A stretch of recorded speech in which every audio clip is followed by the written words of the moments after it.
Peru, famous for many reasons. Wonders of the world, the people travel from anywhere and everywhere to feast their eyes. But that's not what our journey is about. We're going behind the billboards, posters, and travel agents to the real, raw, wild, and truly epic regions of this country that many sadly miss. From sand dunes taller than buildings to mountains and roads scraping the atmosphere, this 6-week adventure will challenge us in new ways as we cross the most diverse landscapes we've ever seen. This route we're planning to drive in Peru can easily be considered one of the most unlikely roads to ever exist. There's almost nothing written about it online, because it's just another highway, right? Wrong. Far from it. From my research, parts of this road can be considered the most switchbacked in the world, with one section containing a staggering 57 hairpin turns in a distance of 1.8 kilometers as the crow flies. Not only that, the number of landslides can be counted daily, not annually. Carved thousands of feet above sea level into the sides of mountains, the 3N is an anomaly. It chalks up as the most hair-raising and dangerous drive we've ever attempted. Just an average day here in Latin America. Look at that! Country number 13.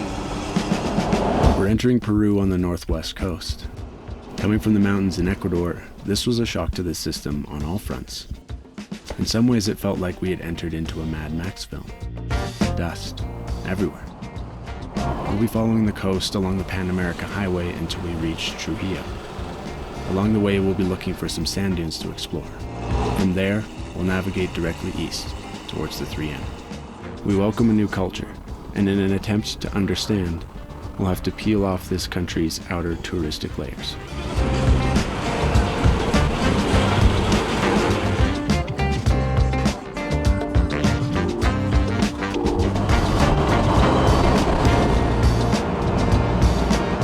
A cloud of salty mist from the mighty Pacific collides with the endless layers of sand picked up from the oppressive winds. Peru's north coast may be the most beautiful cities you've never seen.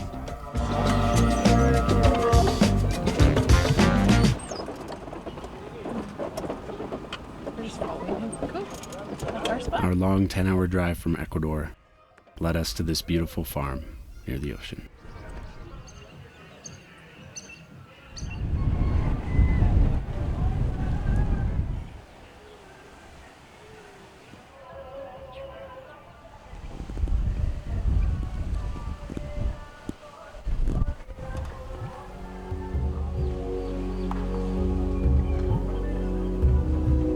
It's peaceful here. And if we had known what we were getting ourselves into in the days to come, maybe we would have stayed longer. They fly? Yeah. They fly.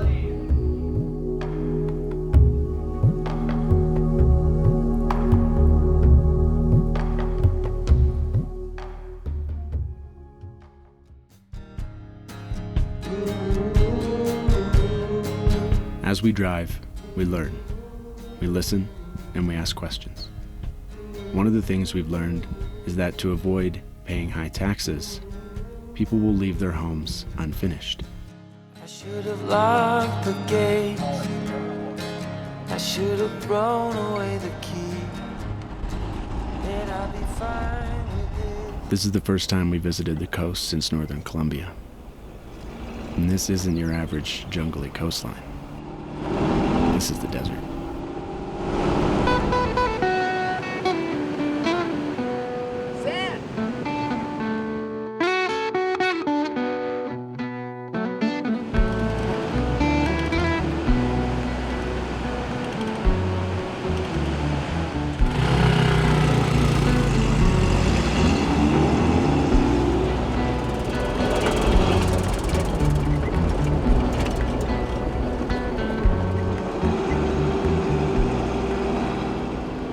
In a failed attempt to find sand dunes to drive on, we stumbled across something equally as interesting, yet a little more strange.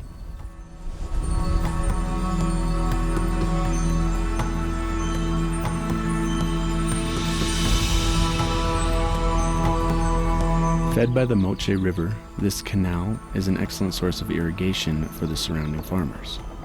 And while we're not quite sure how they grow crops in sand, it's a testament yet again to the prevailing nature of the Latin Americans.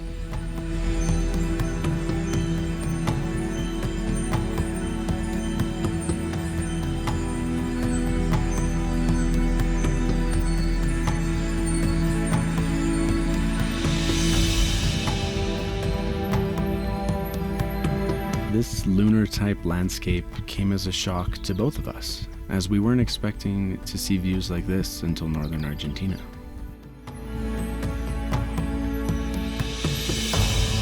City of mud. So cool. You can see like all the brickwork underneath. Like this part's been eroded, but you can see like just bricks made of mud.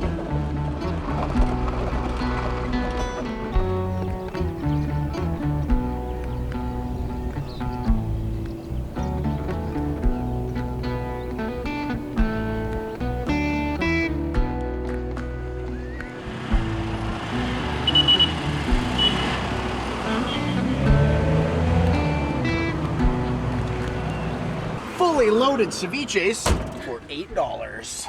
Taste. And also, this is the best thing I've ever tried. It's delicious. It's hot. Not Quinoa hot soup juice. Quinoa soup juice that tastes like fruit.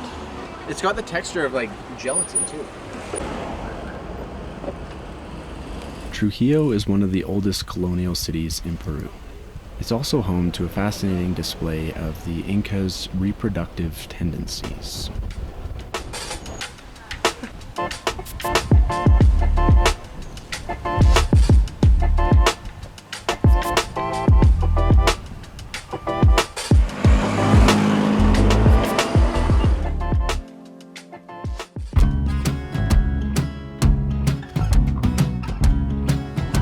Feeling culturally satiated, we're now heading east towards the 3N.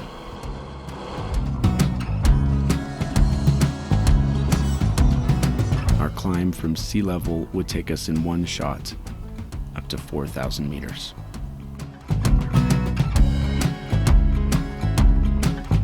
Not a small task for an old truck.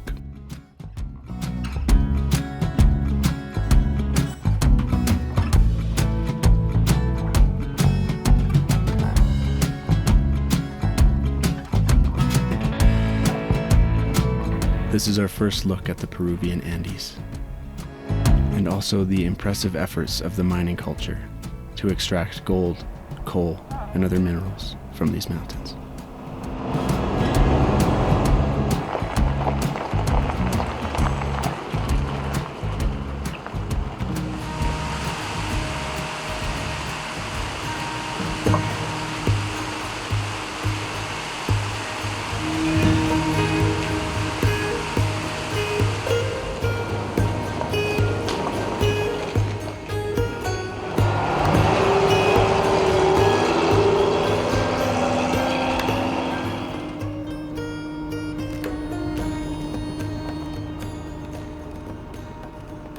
Well, pretty cool spot. Well, I think that was our biggest elevation climb in one day to date. From sea level to 4,000. Yeah, all in one go. Like, just no stopping. Yeah. That was so... Well, there's not a lot of wood to make a fire, unfortunately. We'll be having roast in the cast iron. Or chili. No, we'll have chili. And a chili? Is it a chili camp? It's a chili camp. Chili camp.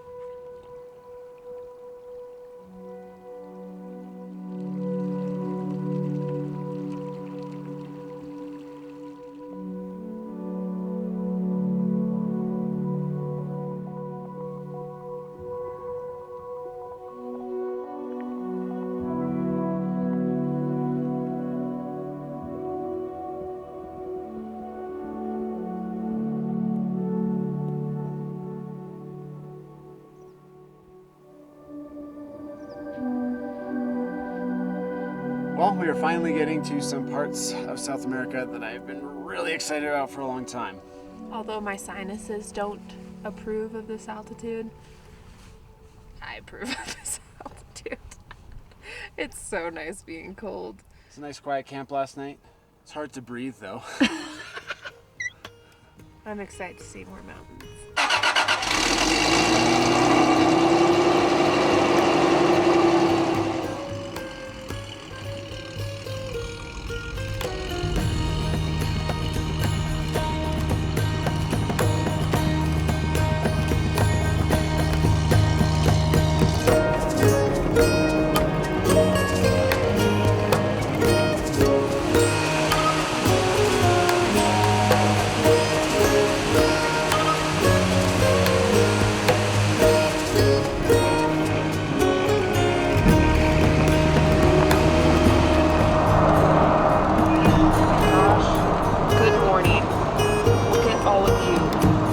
Did you know that Peru is home to 70% of the world's alpaca population?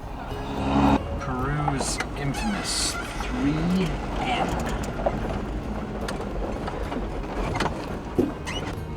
That's so weird, it almost looks like concrete.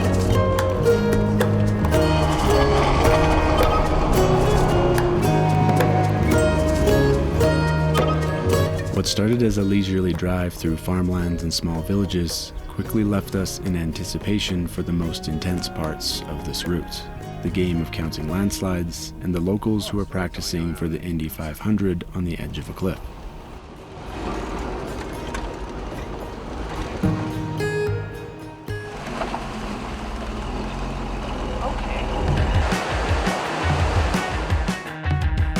Understanding social lubricants between different countries can sometimes take a couple weeks. Our conversations between other drivers on the Ruta 3N lay at the different tones of horn honking. We are greeted with hazard lights and loud beeps as locals maneuver the shelf roads with a scary sense of confidence. We adapt and join in.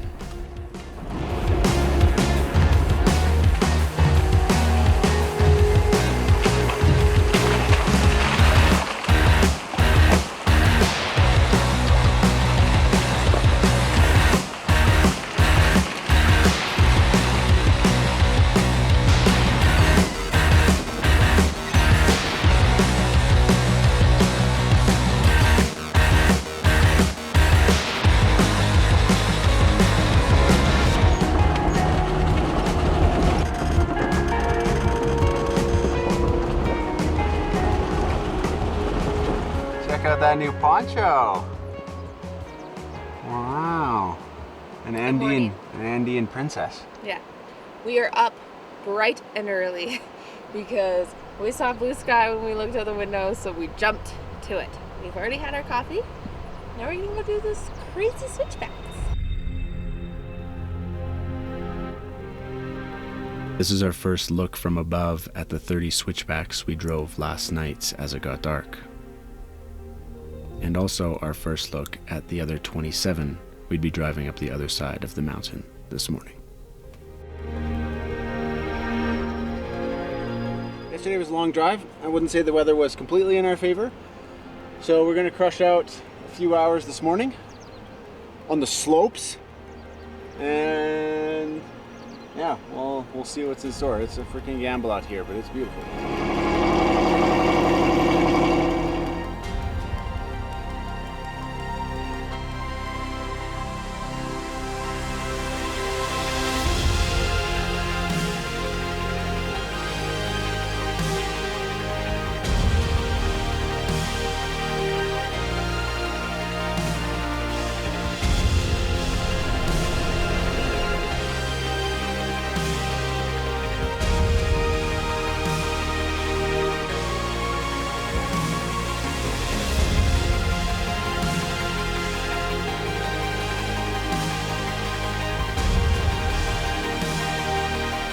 If you remove the remnants of recent landslides, the perilous cliff edges, pure solitude, and 1,000-meter elevation gain through dozens of hairpins, it's just your average highway, right?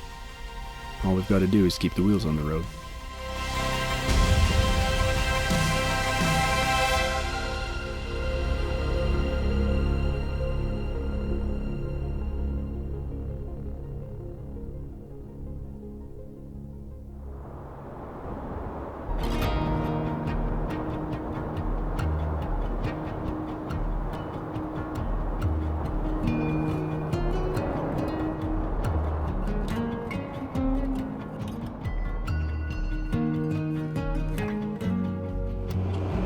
The route continues its winding snake-like story through mountain villages dotted with beautiful murals, locals selling their wares, and kids yelling to their parents, "Gringo, gringo." All things we've become quite accustomed to.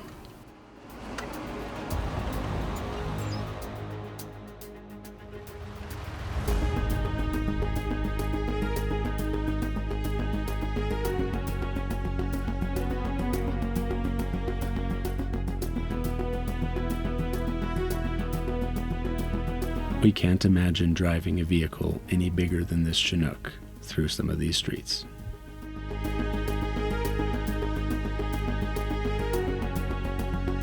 It's amazing to us that these peaceful mountain villages exist along these crazy roads.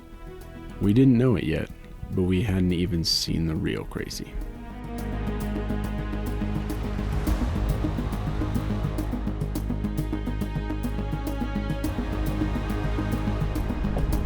Things became more interesting when the road turned to mud. Thankfully, the government has interest in maintaining this section, but it's obvious these landslides are recent, likely from rain in the last few days.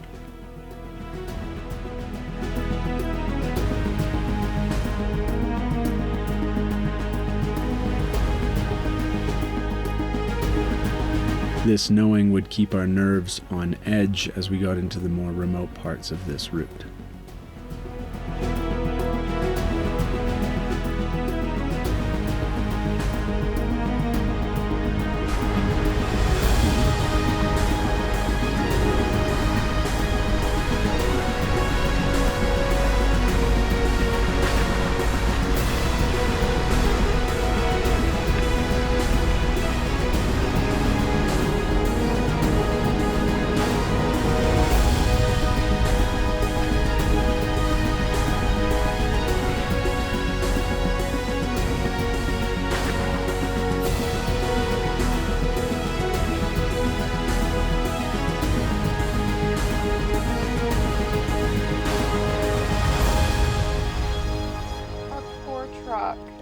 What do you mean? It's a bit of mud. That was crazy. That was crazy. Mud sliders. That was fun though.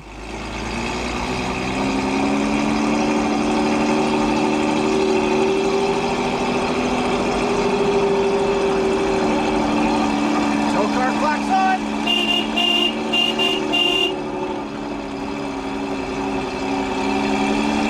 If driving on the edges of cliffs you can't see the bottom of doesn't get your heart racing, well, then you should probably be a base jumper.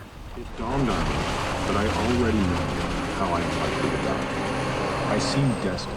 Also, these parts are like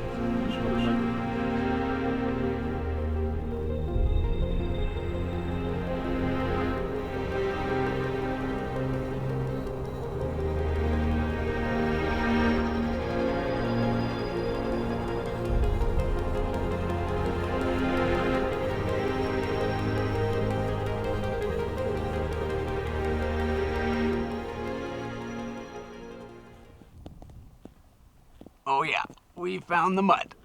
Or, well, the mud found us anyway.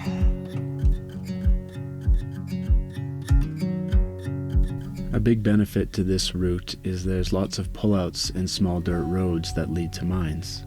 While most of them are abandoned, they make for good camp spots. So nice. I don't know why it's raining, but the sky's beautiful. The climate is weird, right?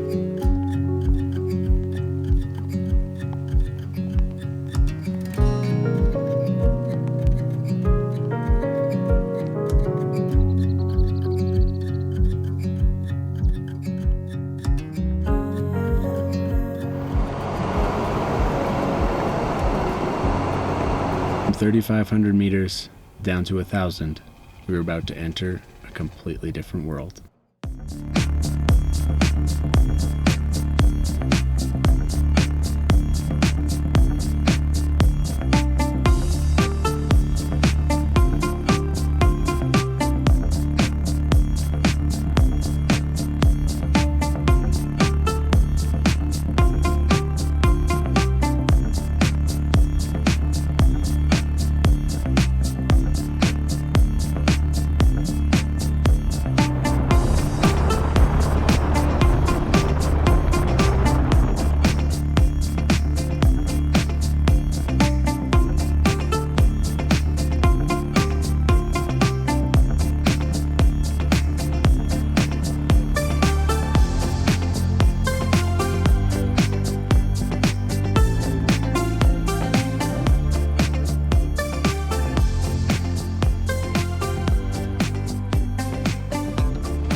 creepy.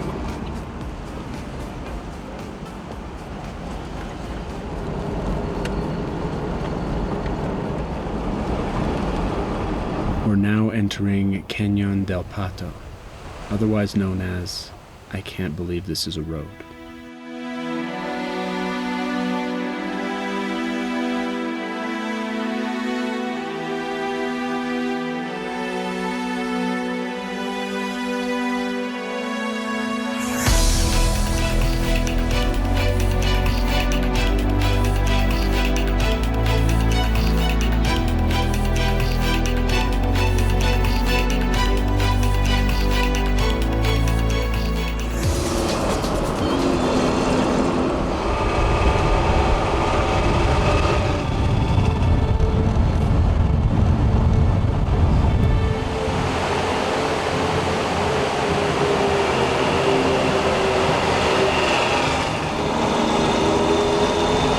Road conditions may be one thing.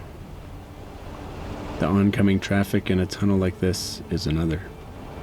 But filming it really means we have to have our wits about us.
Sunday a bath right here? Yeah.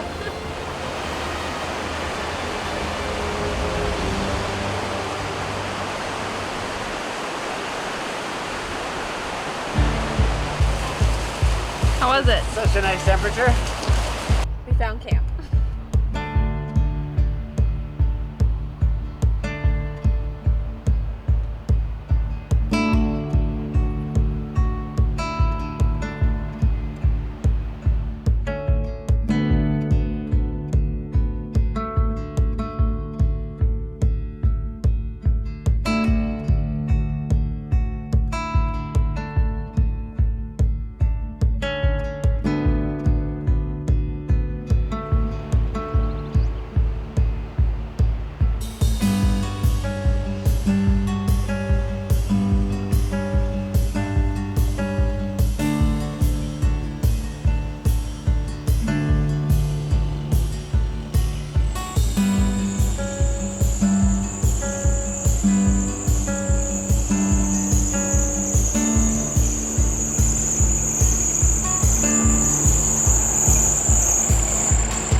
tunnel route through the canyon yesterday had the road only about 100 feet from the water.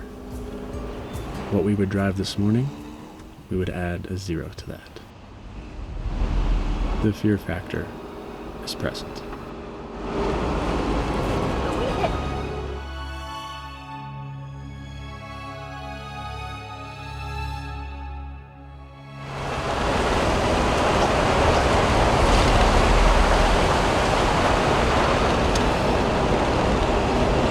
I left the lights off here because I want you to see how dark these tunnels are.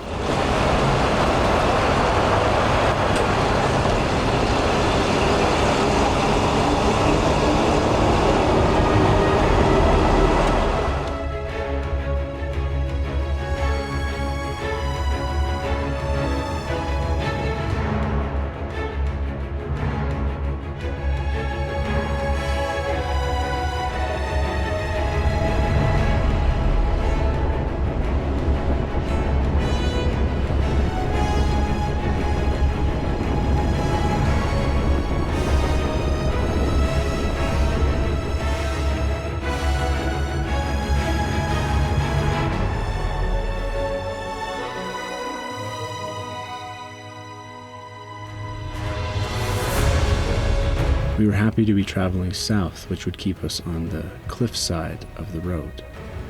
But even still, you can't avoid getting close to the edge.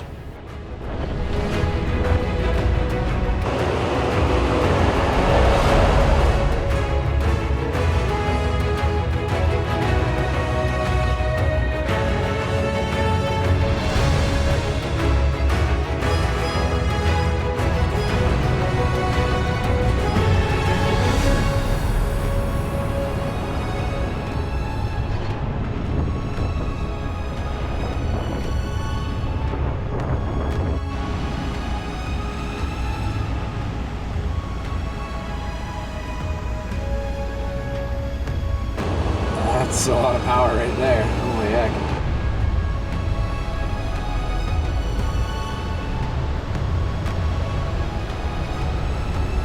Far away. Emerging from the canyon gave us a striking view of what's to come. This area might make you think you're in a movie. One moment you're next to a turquoise lagoon, the next you're on the steepest switchback you've ever driven, traversing cliff edges amongst towering white peaks. Can we camp up here? Can we even breathe at nearly 20,000 feet above sea level? Guided by online photos of grand vistas, what we discovered for ourselves was beyond any expectations. A truly wild and unforeseen adventure. A bucket list drive.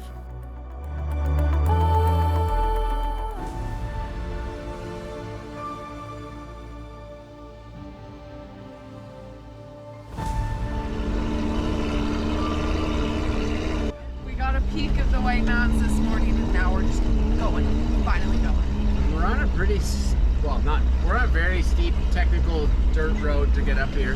Yeah. It's not four-wheel drive, but it's super rutted. It's very bumpy. Really tight switchbacks. Guardrail portion. Yeah. And the views are awesome. Normal highways are no longer in our field of vision. We've become anti-asphalt cowboys. As we leave behind the labyrinth of rock wall canyons and tunnels of the 3N, the gravitational pull on our necks directs our gaze to the Andes' most powerful rulers.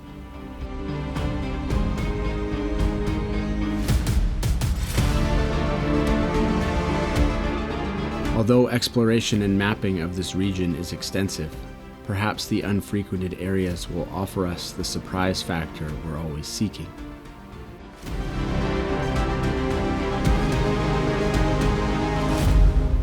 With landslides being as frequent as rainfall, route planning would be derived from a guess and check method, and camping would be found from driving random roads looking for solitude.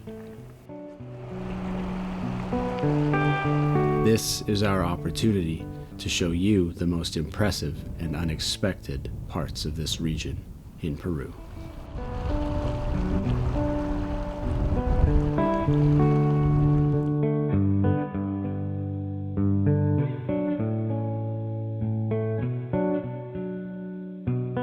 We didn't really plan this trip. We didn't plan which season would be best in each country. We knew we wanted to do it, and that was enough.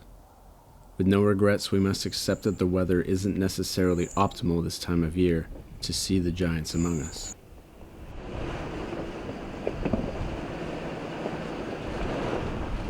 With our acceptance, patience, and above all, time, we hope to at least catch a glimpse of the magic this area holds. Hopefully, good things come to those who want it the most.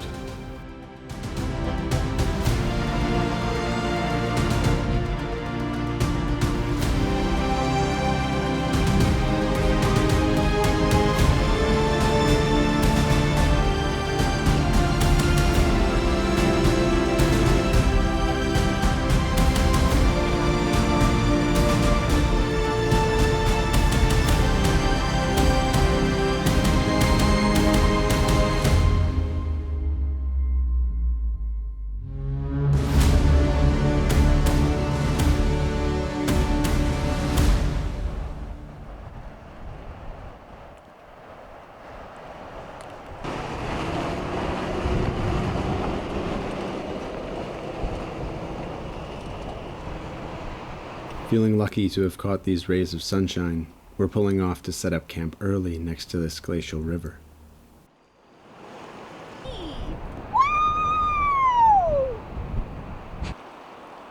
Even on the outskirts of the mountain range, it might be one of the best places we've ever popped the top.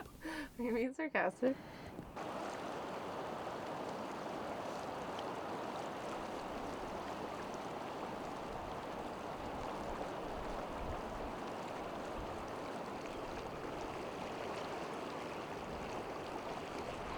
Acting on the weather would quickly become the nature of our drive, and the urge to keep going. That, and the park rangers. Well, some camps are too good to be true, and despite being the most idyllic, perfect camp in the area, for some reason you're not allowed to camp there. So So we have to camp on this other field, which is not bad. It's just not next to the river. all part of the fun.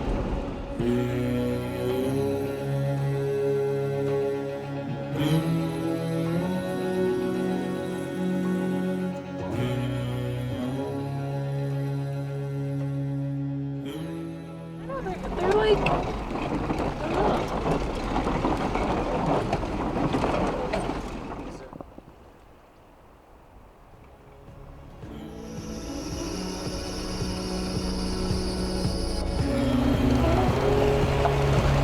Rising with the light, we would now begin our climb into the Cordillera Blanca.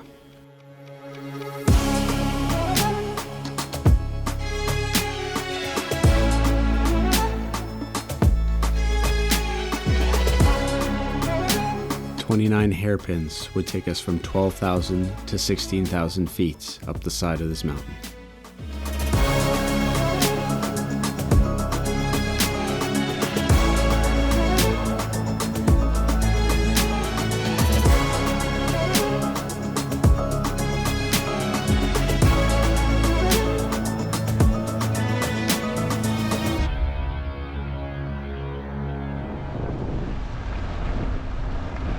"4,600 meters. Still climbing. These are some of the coolest views I've ever seen. Yeah.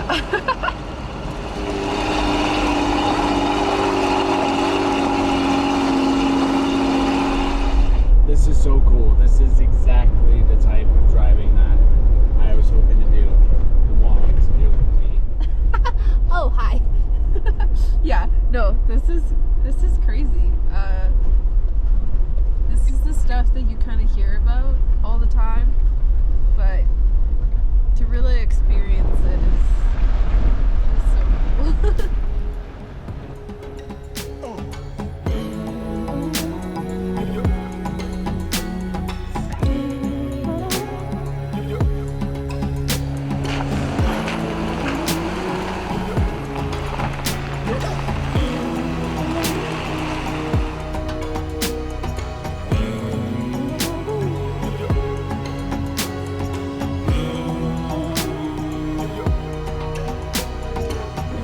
At this elevation, we were meeting the clouds head on. Knowing what might be hiding, we were prepared to try and wait them out.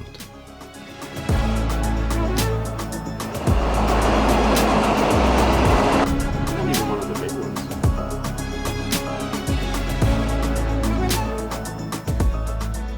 The longest continental mountain range in the world, stretching through 7 countries and up to 22,000 feet, the Inca civilization believed that the Andes were their portal to the gods.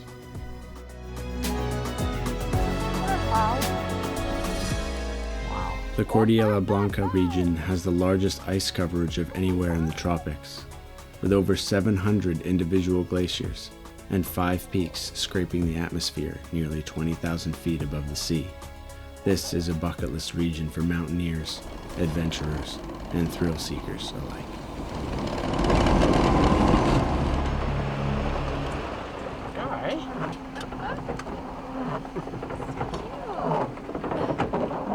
We found the clouds, and it looks like we found Yanaba? a little town. It's kind of a neat little random thing. Our over-exaggerated zigzag route took us atop the spine of the range and east into the next valley. The jagged mountainside terrains offer soil for the communities to develop their agricultural ingenuity. And they're certainly going to need to be creative to cultivate these landscapes.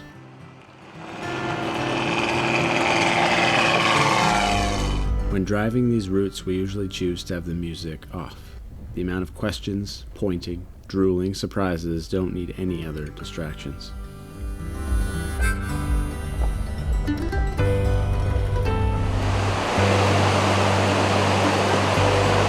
So it's about that time of day that we start finding camp, and there's no pins on Overlander around here, so we're gonna test out the old Podemos acampar aquí. Can I camp here?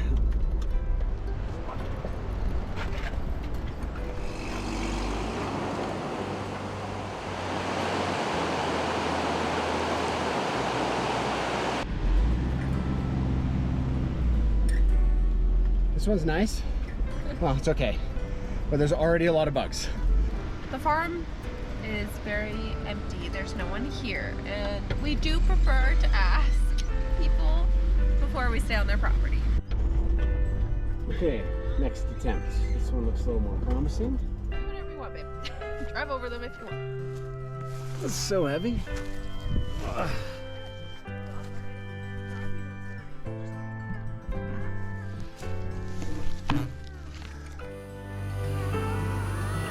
Clearly, some side of the road camps are better than others. This was one of them.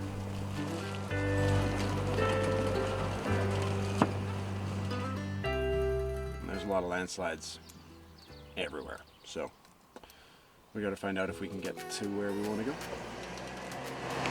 We've noticed the best weather just after sunrise.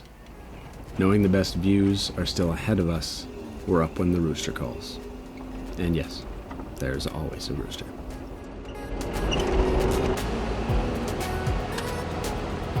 We're trying to figure out what these boulders and stumps mean. Does that mean we can't go this way, or what?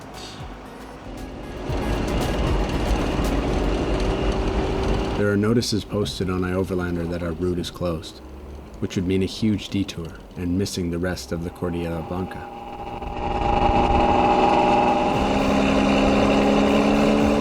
The road contains the highest tunnel in all of the Americas, so we're very intent on making it happen. Literally the worst one.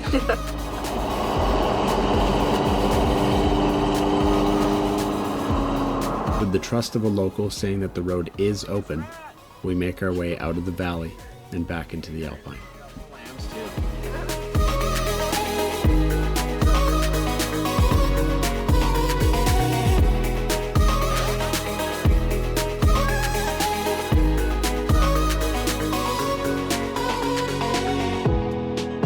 If you're enjoying this film, please smash that like button and consider subscribing if you're not already. It's free and it really does help us out.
Drive the highest tunnel in the world? All right. It's been on my bucket list for years. Okay. There she is, 4,600 meters. right into the side of The fact that it was raining inside the tunnel didn't inspire a lot of confidence about its structural integrity, but it built a lot of anticipation for what we were about to see on the other side.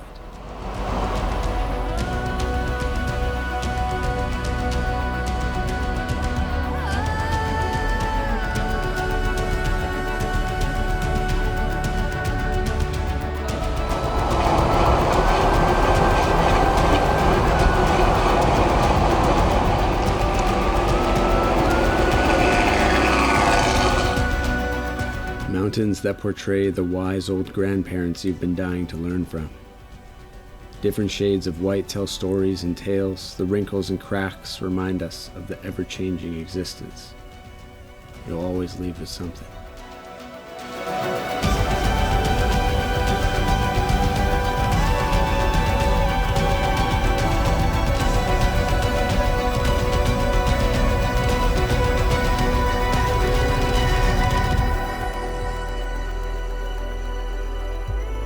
So amazing.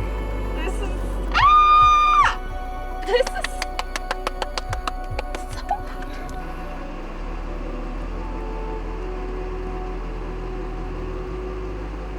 Oh! Being patient really pays off. To be here in the wet season and still see these peaks is a blessing.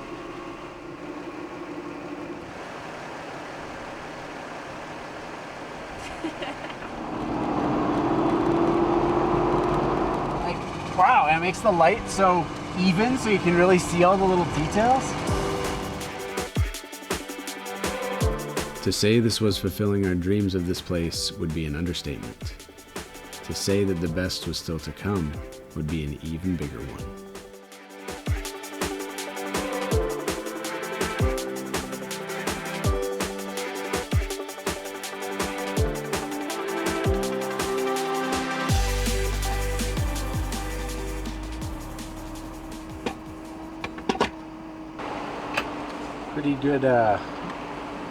Pretty good lunch spot, I'd say. Yep. Lunch today is a block of cheese, And some overnight oats. but the chia seeds didn't chia, so So they're gonna be a little crunchy.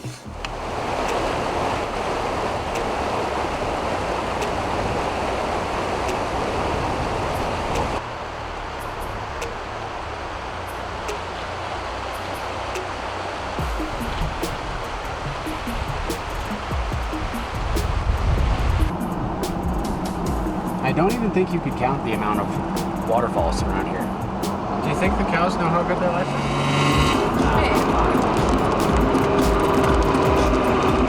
it's good. I got it. That's a massive glacier. That's so cool.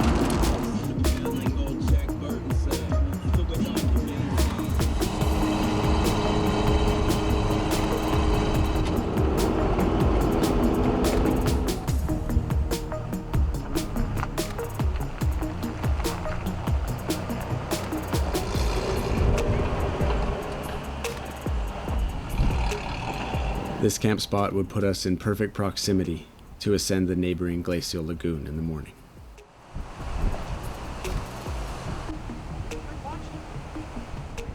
We're playing bocce. Quick game of bocce.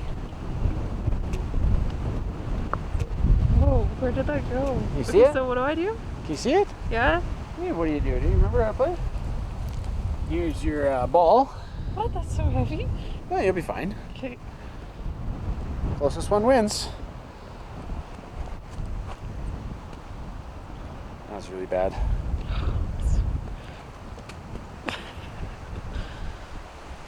Not too far. Tonight, it's a one-pot wonder. All the veggies and some really nice pork that we bought on the side of the road at a market. And we're making a stew. Heck yeah. These are all the veggies from that market we stopped at. Oh my gosh, the flavor is phenomenal.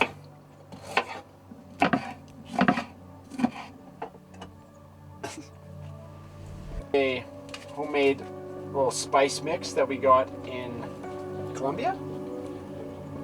I don't know what it is, but I've been using it all the time and I love it.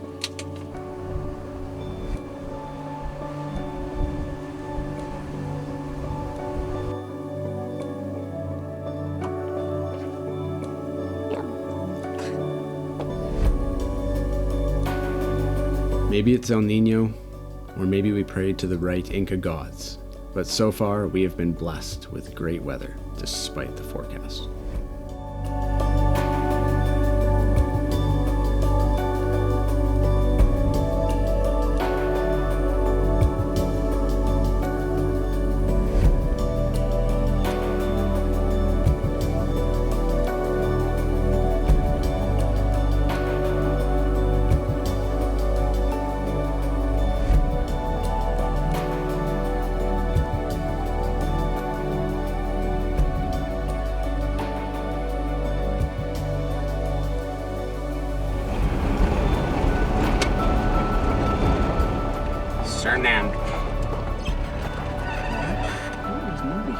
If it wasn't already obvious that not many people come here, no one was even at the control point. It looks like a little hobbit hut.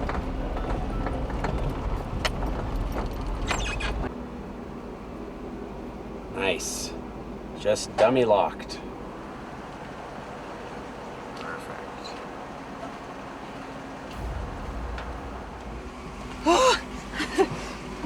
It's a pretty tricky gate.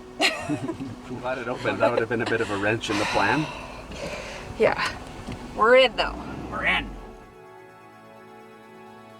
In the last few days, we've enjoyed switching out our yogurt and granola at breakfast for jagged ice-covered peaks and glaciers.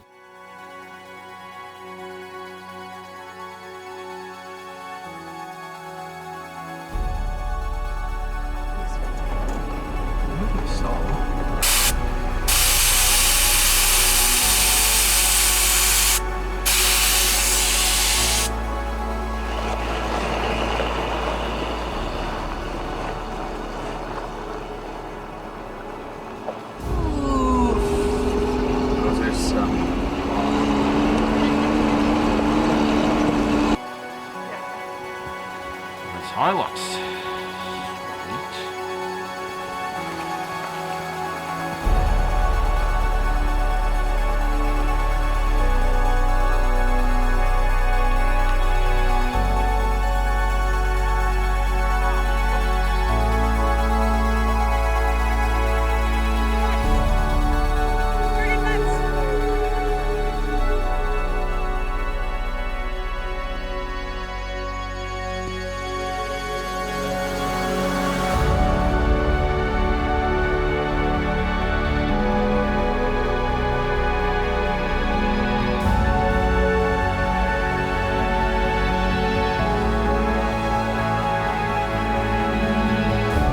This is Laguna Yaca. This glacier and lake are watched over by 3 impressive peaks reaching over 20,000 feet.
Our first Peruvian made mate de coca, which I think is just coca tea.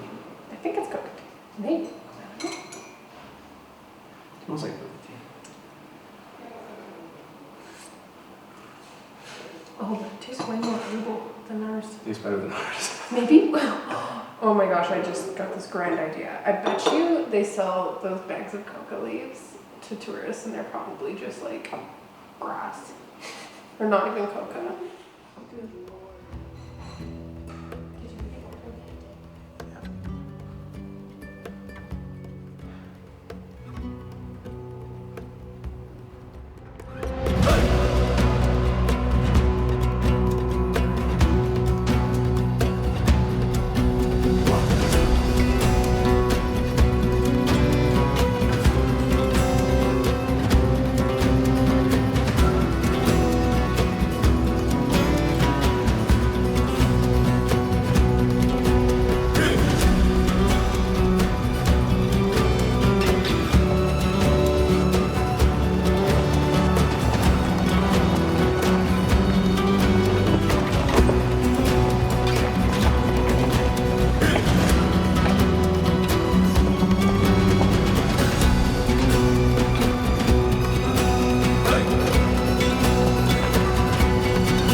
Descending from the White Range, we're headed into a far less famous, but equally impressive area called the Cordillera Negra, the Black Range.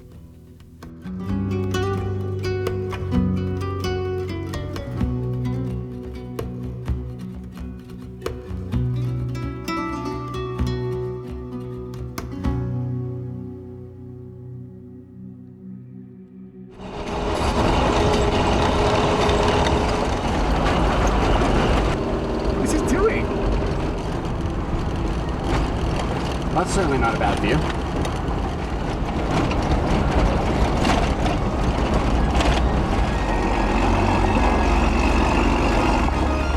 Know where to find it.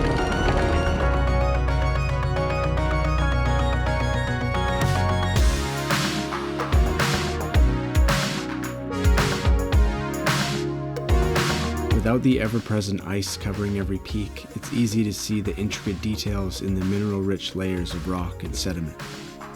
Truthfully, we've never seen anything like it. I've never seen anything like it. Yeah. Oh yeah, you can hear how I've been breathing gross. Look at this thing. It's so strange.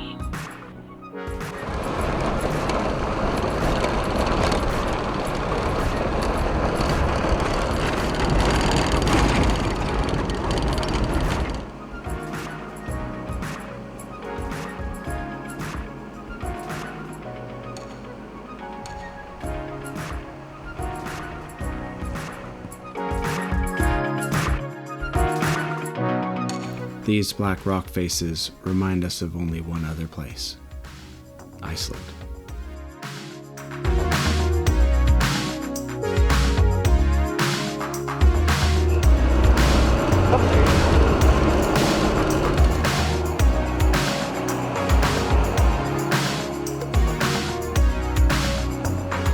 We're making our way through the backside of the Huascarán National Park. Most people come here to see the Pastoruri Glacier, and that's where all the tracks stop. Naturally, we're venturing farther.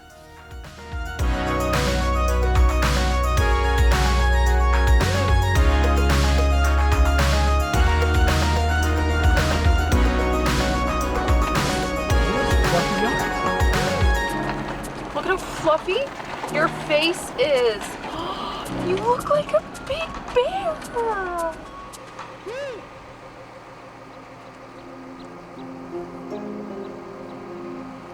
Bye.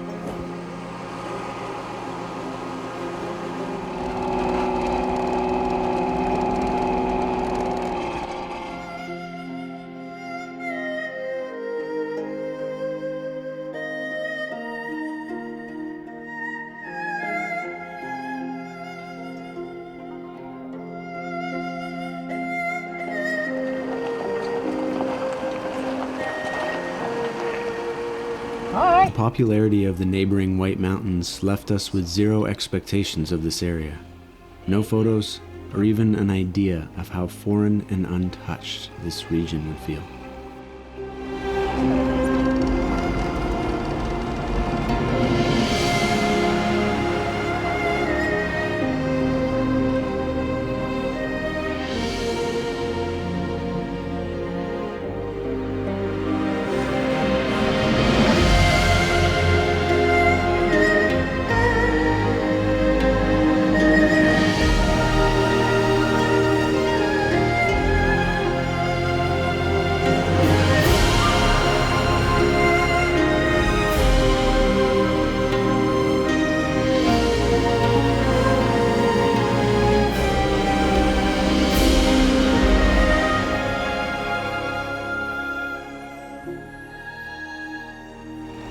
Sketchy looking little landslide road.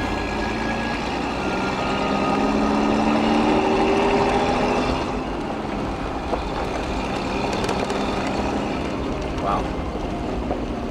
Their rock wall didn't really hold back the rocks.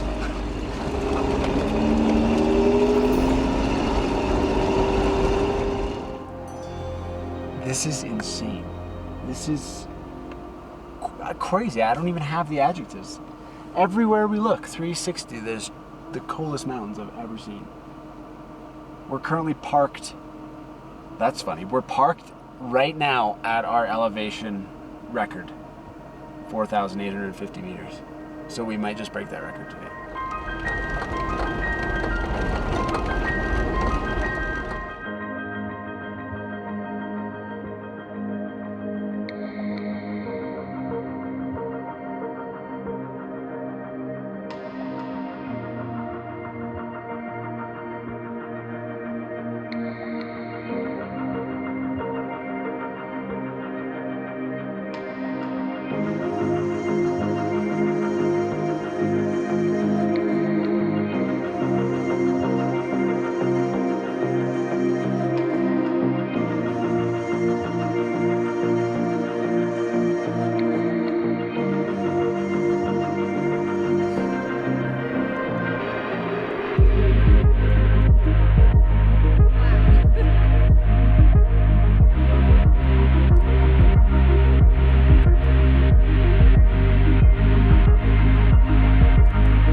Guess it's just us and the sand dunes now.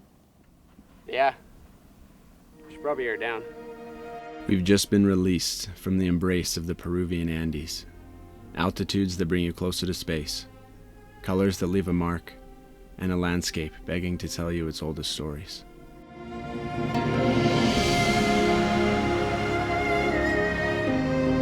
We thought we would never leave, but what's missing in the mountains can only be found in its most blatant opposite reflection: the desert.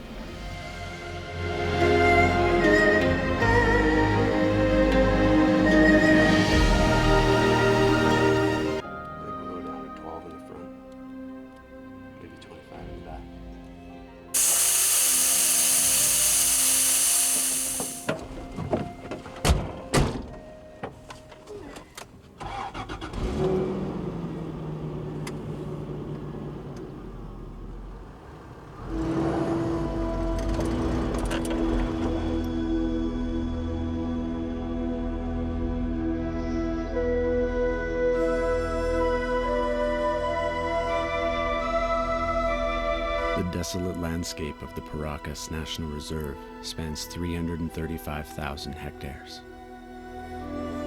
I've never been in a place where you can seemingly drive anywhere you want, as long as you don't drive off a cliff.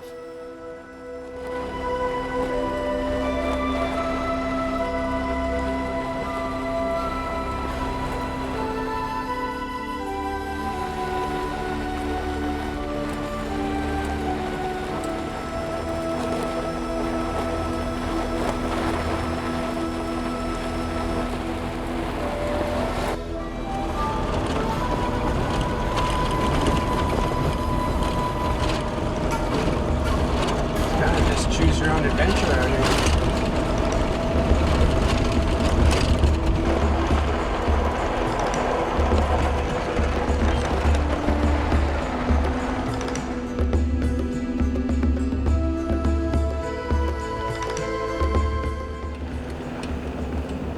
It seems around every dune the sand changes its hue, from orange to burnt red, yellow, and then gray, like an artist's palette of an ever-changing canvas.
Making fresh tracks in sand like this, surrounded by total solitude and freedom, I couldn't wipe the smile off my face. It felt like we were chasing the end of the earth.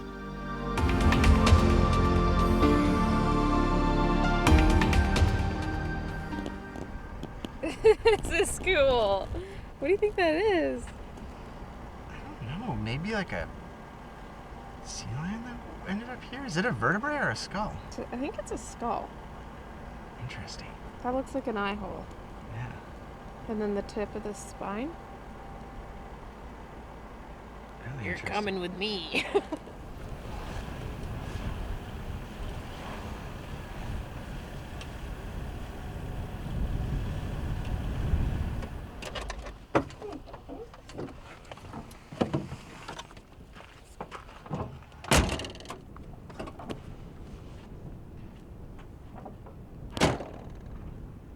Now this is a cool camp. I'd say so.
Four aces and a two. What? You didn't shuffle these. Yes, I did.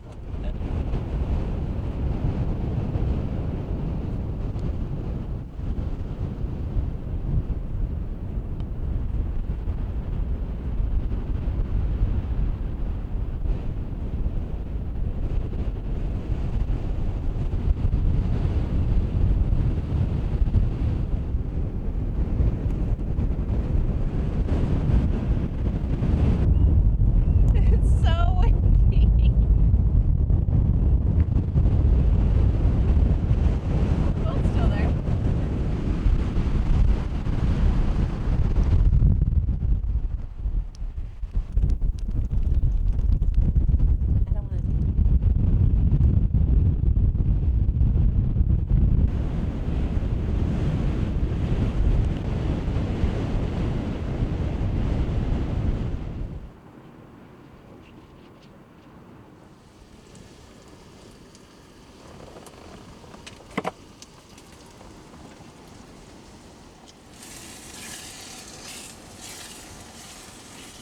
We had to pull the top down because it's so dang windy.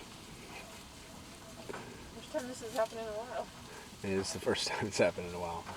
We need a wind measuring device, but I would guess it's at least 50 to 60 kilometers an hour. What you cooking over there, Stace? Peanut butter ramen. Yum. It's gonna be very good. Yes, ma'am. A meal for 5. Yum. I can eat for 5. Only the most extreme all-terrain vehicles prepared to endure all types of conditions can survive out here.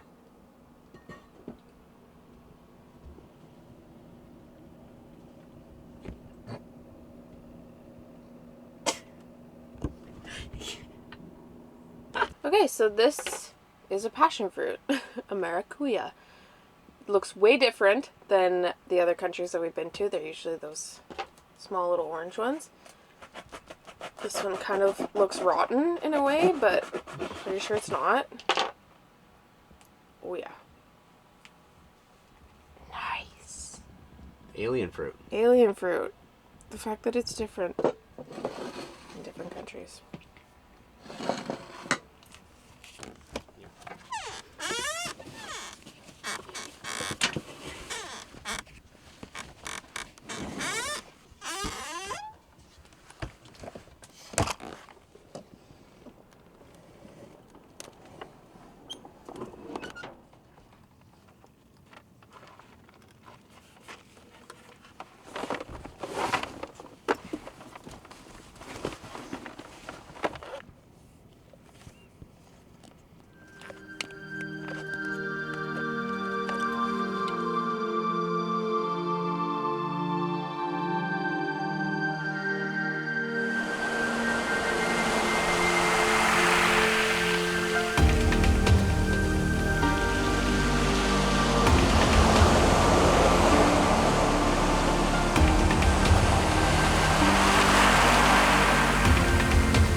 Go back up.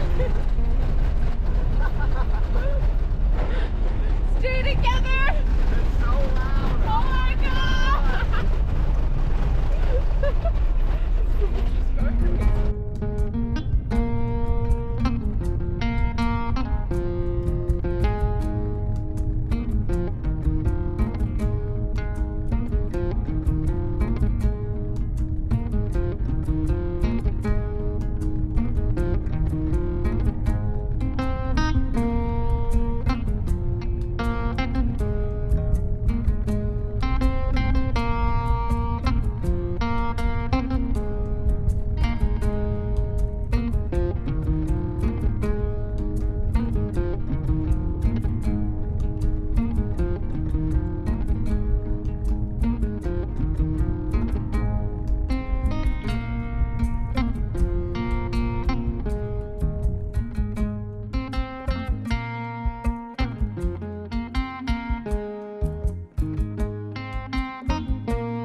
bones here.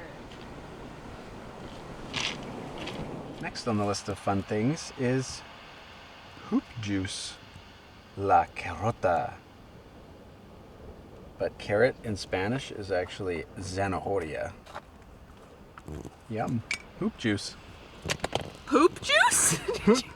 No, hoop juice. It's called hoop juice. Matthew wants to drink his poop juice.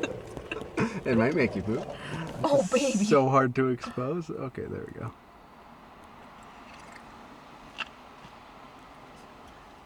Oh my god, it's so good. Does it taste like hoop?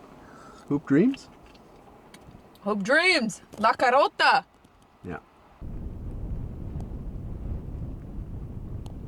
Your wings are so pink. Yeah, they're really cool.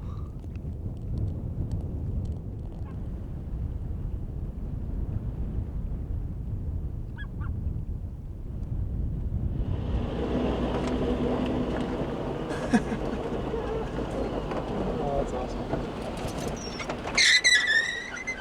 Among other interesting facts, the Paracas National Reserve has the largest concentration of seabirds anywhere in the world. Thousands! This was very evident in this moment.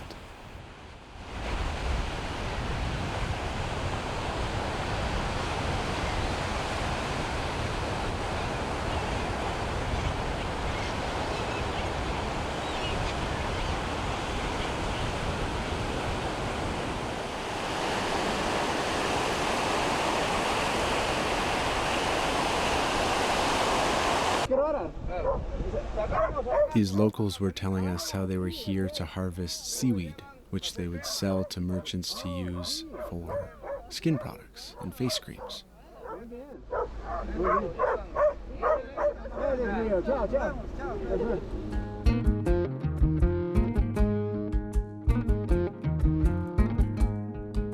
The next fascinating thing about this place is the strikingly pink lake.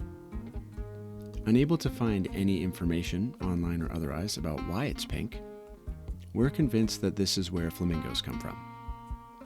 I'd like to know your thoughts.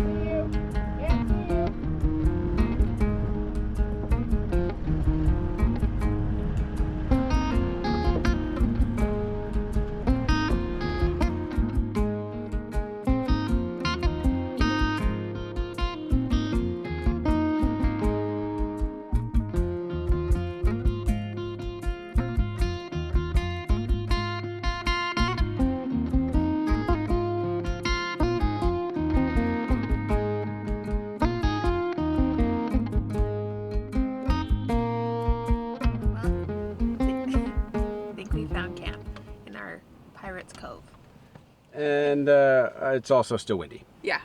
But Still check out that view. Yeah. Not too shabby. What's up, y'all? It's the Hippie Pirate Chef from Toyota World Runners, and tonight we're cooking something we are stoked about. We're making Indian curry, and we finally found the missing ingredients. We found curry powder, we got cumin, we got garam masala, and coconut milk. Real coconut milk.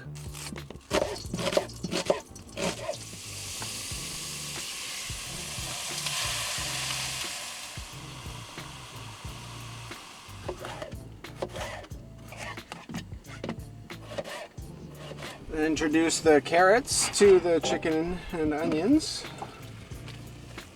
Very good. Okay, we're gonna do some cumin.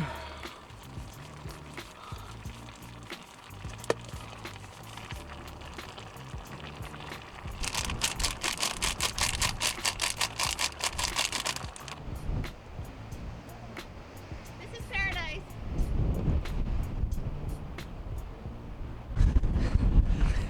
We paused dinner to go look at the sunset. Yeah. Sometimes you have to just turn everything off and go.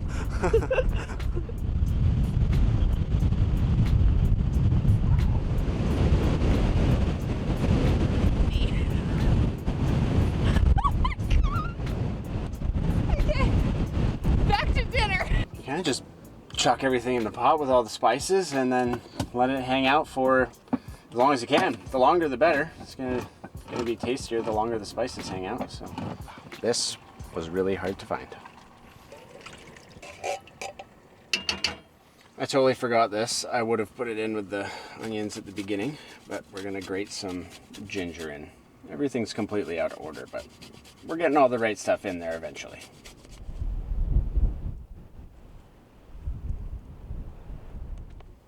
Well, it smells like curry.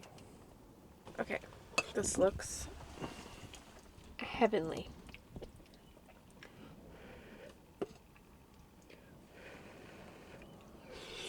Don't bring it on. This is good? Is it actually good? Hippie Pirate has done it again. Is it actually good? Yeah, it is really good. That's awesome. Ooh, it's got a little kick to it.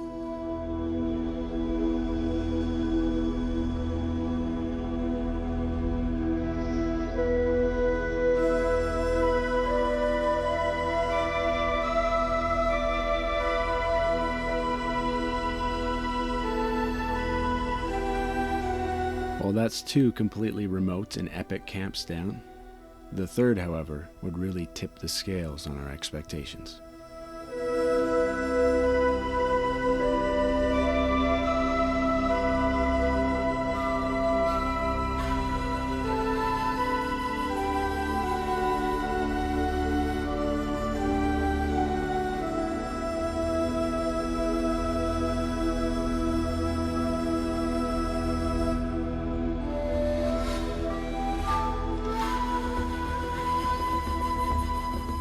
Well, as it turns out, the only way to get out of this camp is to climb this little rock wall.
Be wondering, how insulated is our camper from dust?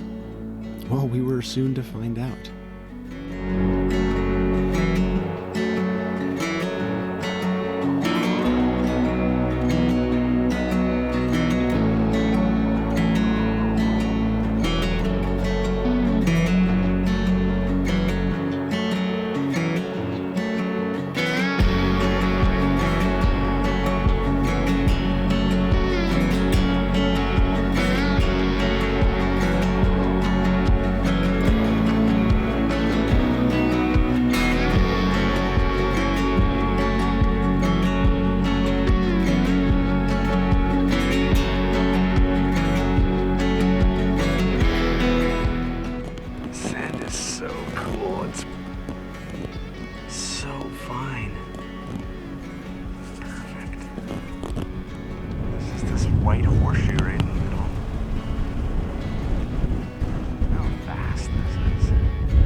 windshield, we see an untouched desert. From the drone, we're crossing wave-like patterns that stretch to the horizon. From our GPS, apparently we're still in Peru.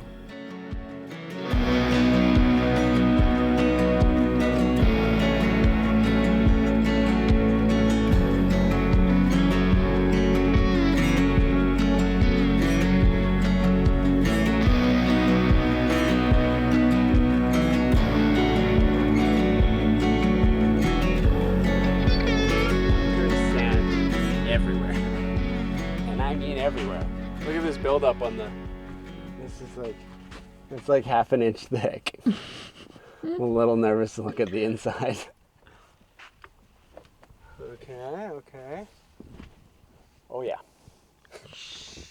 Are you serious? She does. Should I vacuum? Yeah, we could vacuum. First, let's just dig down the front tires and level the truck up. It's super interesting. There's this black layer, and then underneath is the white sand, and then there's solid hard pack.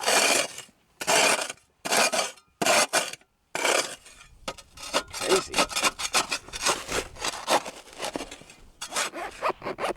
Well, one thing's for sure. We're gonna need this. It's hot.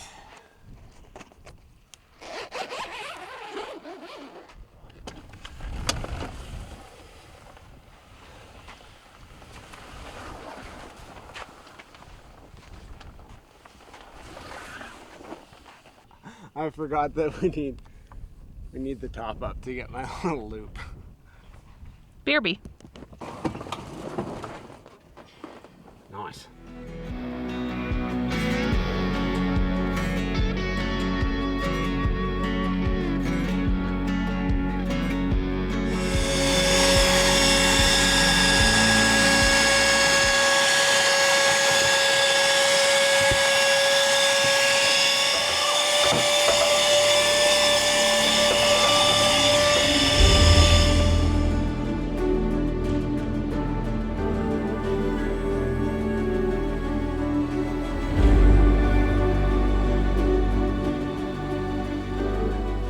We've never been this remote in any desert, not a soul or track for miles. We've also never listened to the low rumble of singing sand. As wind crests the top of dunes, it creates this ethereal sound.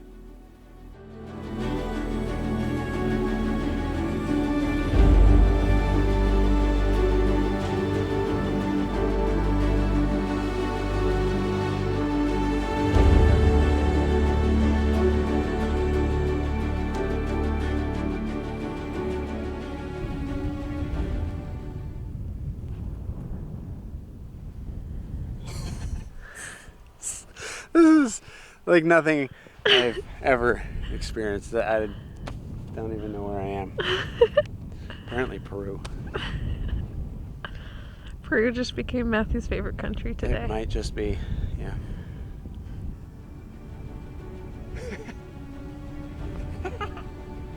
Well, we've been in the desert for a few days now, completely off-grid, which is exactly what we were looking for.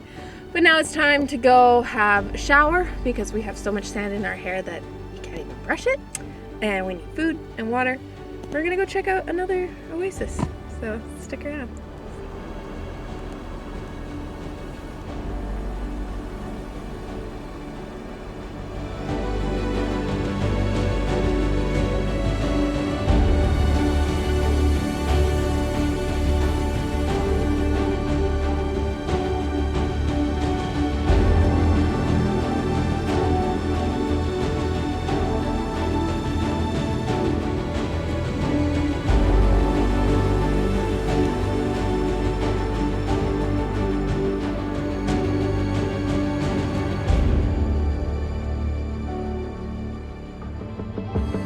Tires roll over pavement after 4 days in the Paracas National Reserve. We would be enjoying one last desert thrill before climbing over the Andes once again to our next destination of Cusco. By avoiding major highways, we would simultaneously be discovering bizarre landscapes while navigating the ongoing challenges of unstable roads in the rainy season. Nature strikes again.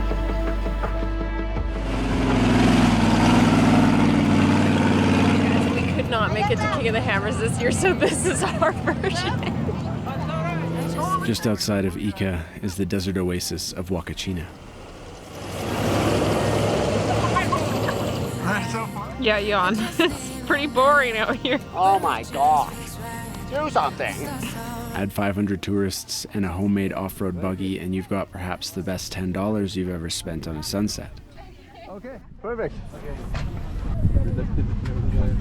You have to love the one that you're in, though. Yes, we got the big Chevy V8 with leaf springs. To be honest, my expectations were very low, but I was quickly proven wrong.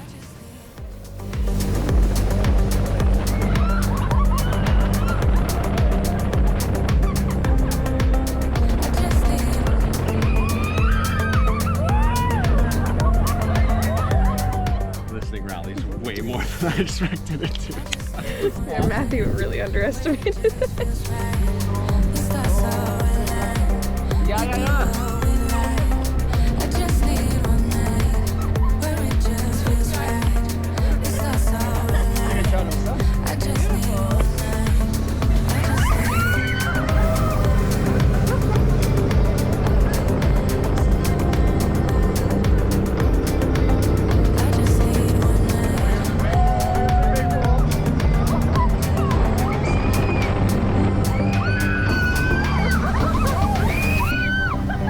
Despite what you may think, apparently all you need to have fun and rally in the desert is a stock V8 Suburban with the body cut off and 12 seats welded in. I'm not sure the roll cage would pass safety at King of the Hammers. I just need one night where it just feels right. The stars are aligned. We do what we like. I just need one night where it just feels right. To a thoughtful mind, this could easily remind you of a scene from The Alchemist. I just need one night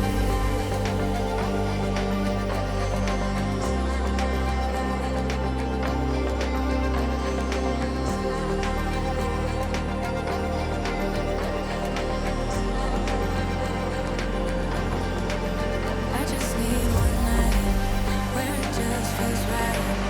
The stars are Well, that's so interesting that you say that because for me, it was one of the standout vehicles from 2023 for me.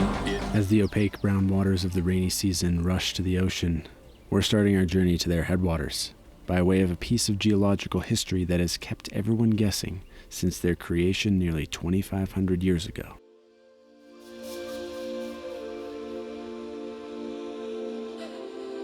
The Nazca lines, in total, over 800 perfectly straight lines, 300 geometric figures, and 70 animal and plant designs that populate this desert. Scientists have long since answered the how, but no one has yet to determine their why.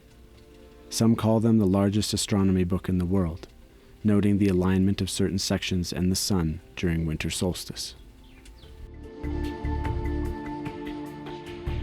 The best parts of history are the ones that keep you guessing.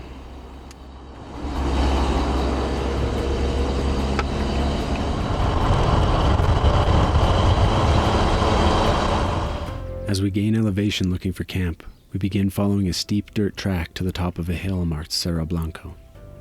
We pass a small house with a wave and make our way into complete solitude.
Our first condor sighting. It's huge. Whoa.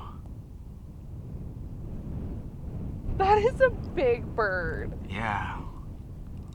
Dang. We saw the shadow in the Chinook and we're like, whoa, that's a big bird.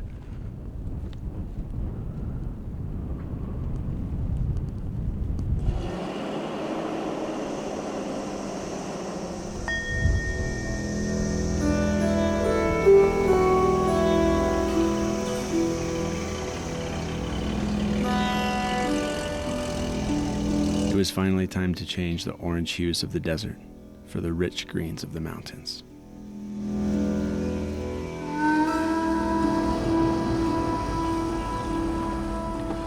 Yeah, no, we'll wait for you.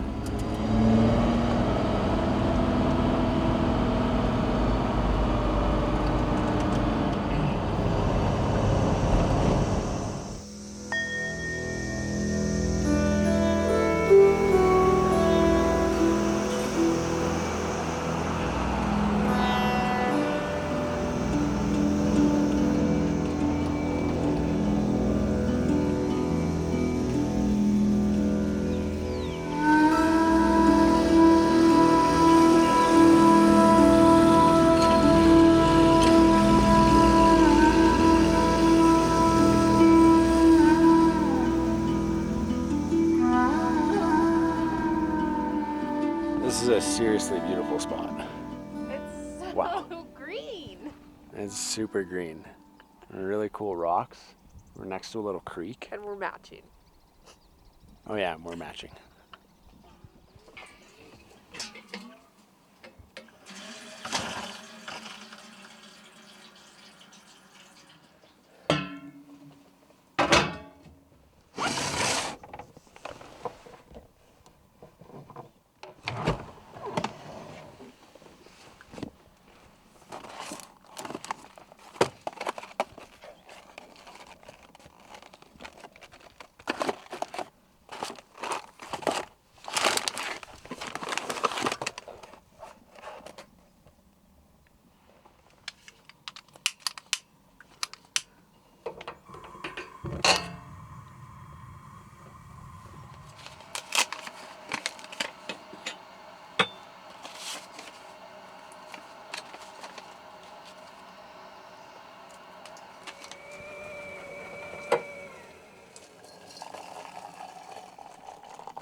If you remember from our Ecuador movies, our friend Max had that awesome little barbecue.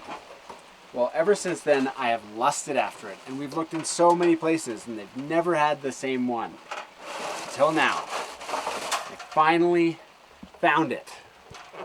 It is awesome. I'm like stupidly excited about it. Boom. Barbecue. Just like that. There's not a lot of wood around here, so we're burning cactus and prickly bushes.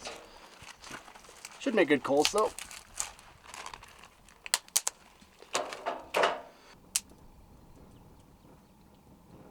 The christening.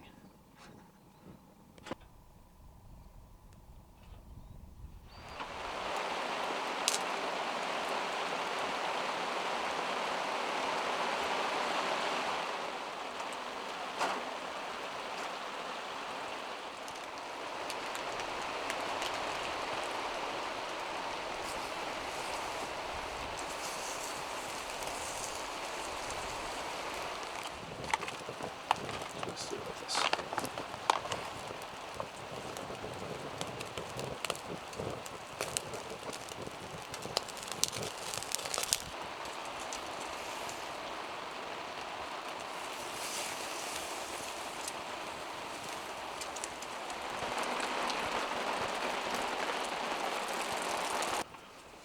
Oh baby! All right, this one's for you, Zeka.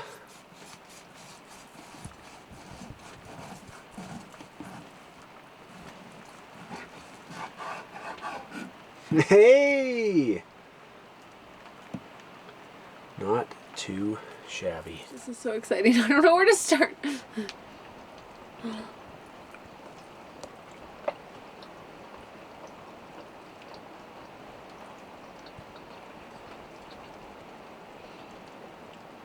That is so good. Fire makes everything better.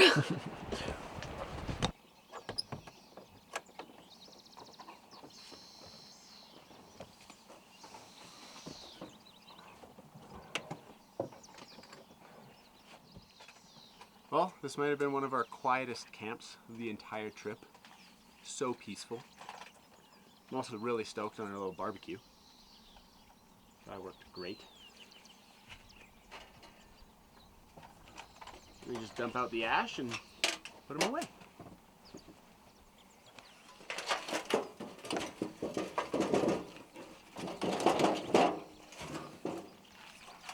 Sweet.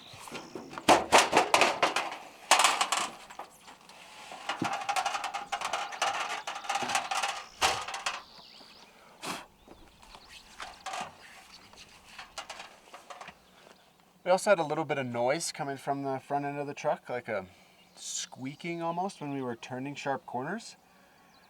I suspect the desert might have dried our axle out on the inside a little bit.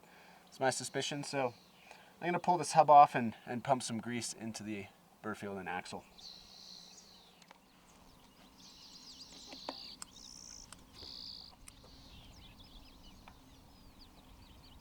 Lots of grease in there, that's what I like to see. These are RCV axles and burrs, and they've got the little grease fitting on the end.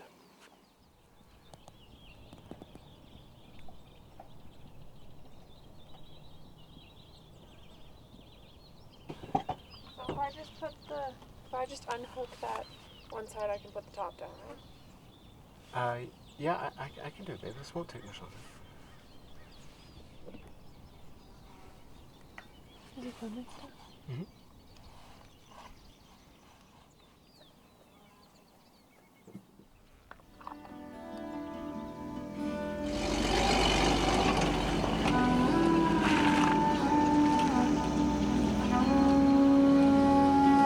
To experience Mother Nature's reasoning behind all of this hydration, one must venture upwards towards the soil that welcomes the rain into its home in hopes it will never leave. With each pail of water gifted from the dark gray sponges above, greens show their gratitude with a higher saturation than usual.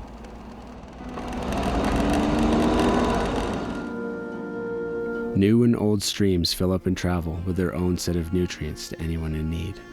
The mountains are somewhere we love to be in the rainy season because it teaches us gratitude.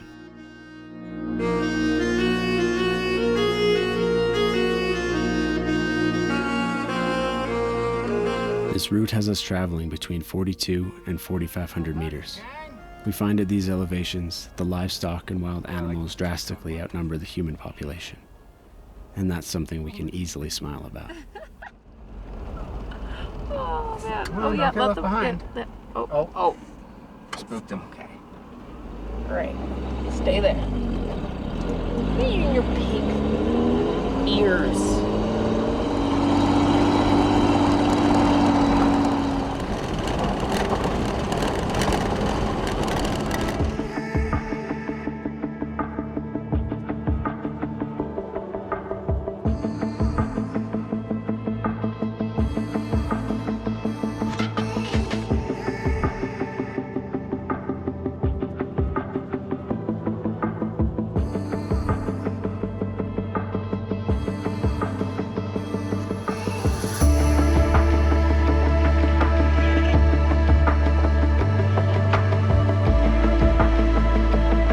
Searching for points of interest along our route, Stacy stumbled upon something that can only be described by us as a fantasy land. 55 kilometers down a dirt road would lead us here. Oh, there's no more tracks. And we've got a pretty big river crossing up here, which I'll show you.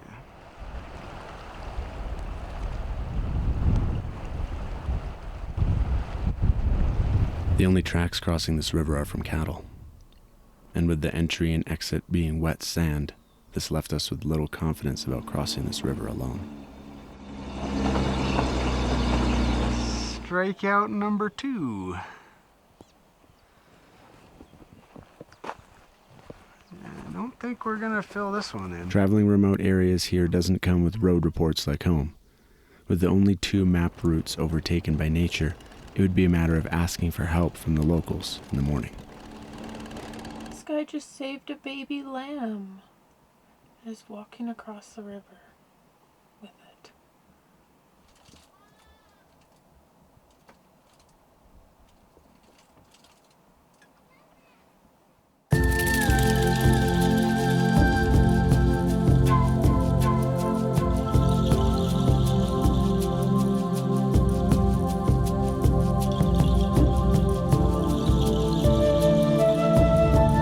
Still unsure if we could access our destination, we sent the drone up.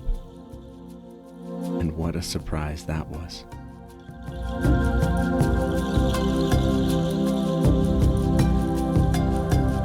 Clearly, it would be worth trying to find another way into this magic realm.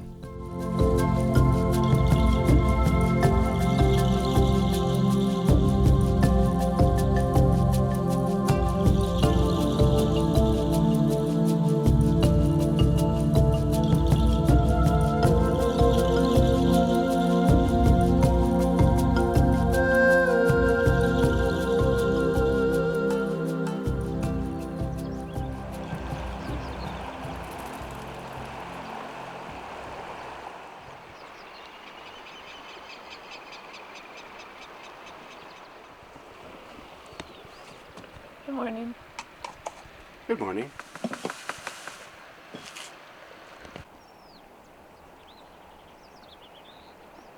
The cattle were teasing me about the river crossing. If only I could winch off their horns if we got stuck.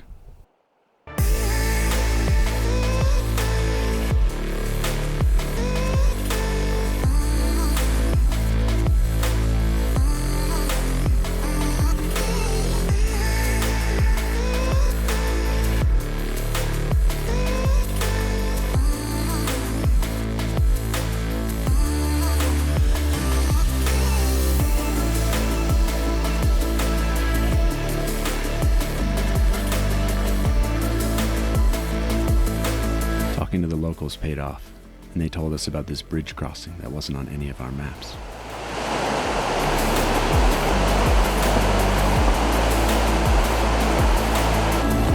This rains. We need this out. It's like 80 foot.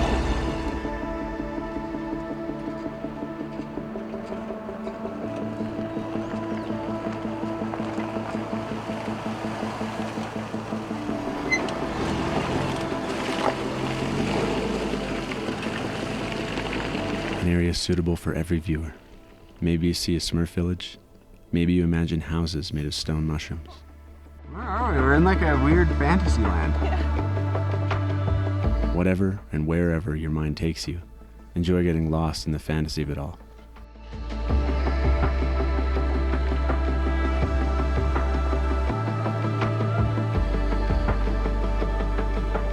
Would you like some tea? I think it's yerba mate they serve here. And just as soon, our minds come back to reality and notice sheep herders and farmers that have established their lives amongst this land of utopia. I think the river has really had its way with this place. But looks like we can just go. I think we can figure this one out. Little bit, driver. That's passenger. Straight, straight, straight, straight. Keep straight. Yep. Keep straight. Keep straight. Back up.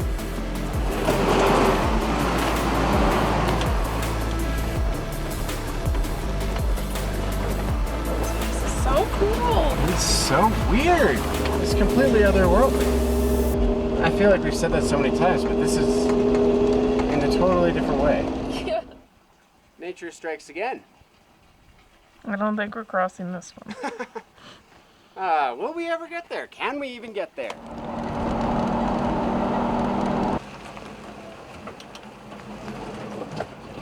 Well, the answer to that question is yes.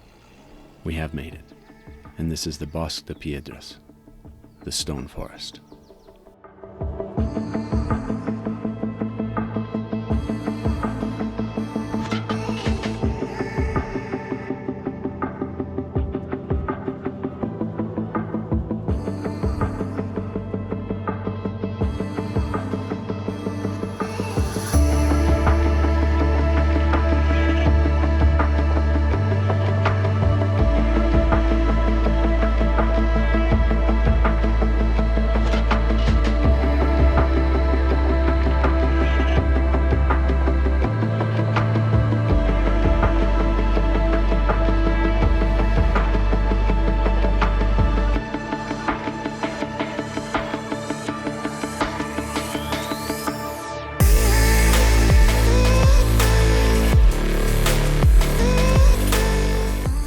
Over the years, the wind and rain have paved the way for these formations, giving them a variety of shapes and silhouettes.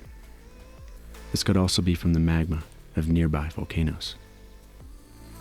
Whatever caused it, it's amazing.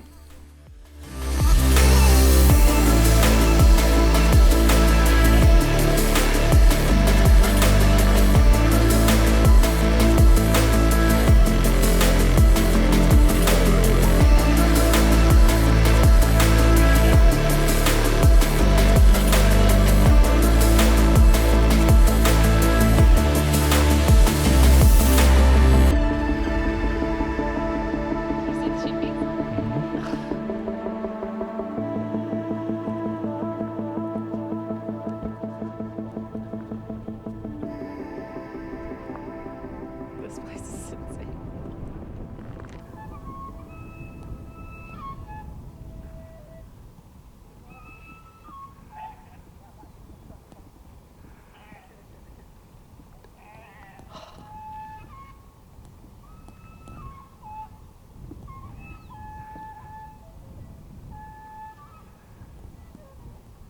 A flexi boy. There's the only way. Yeah. This was the only way out, everyone. You had to go over this rock.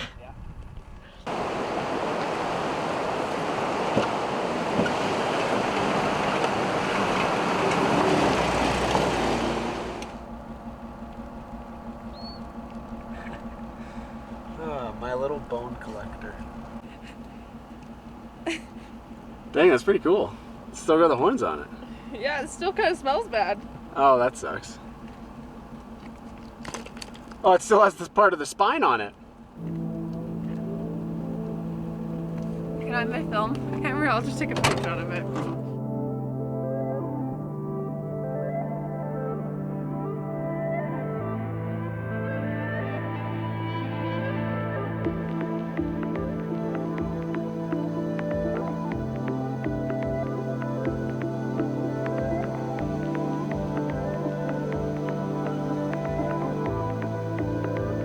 Places like this clearly put into perspective how incredible international overland travel is.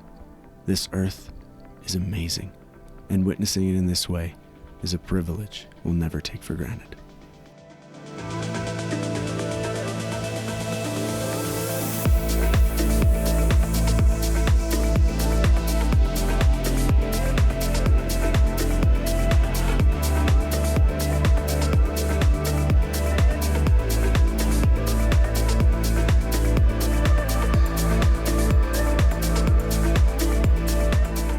Returning to the world of pavement and civilization after experiencing natural wonders always feels strange.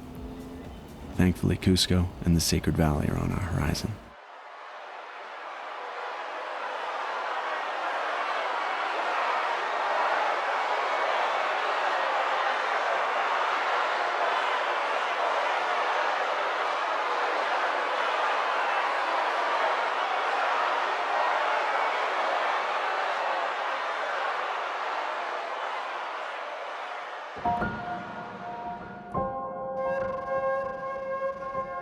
Traveling will sometimes force things upon you that you've never expected. Without calling the world unfair, you have to manage your response to the world. The drama will come later. For now, we're driving northeast of the famed Andean city, Cusco, to visit a natural marvel, a type of place we had no clue was even possible to exist.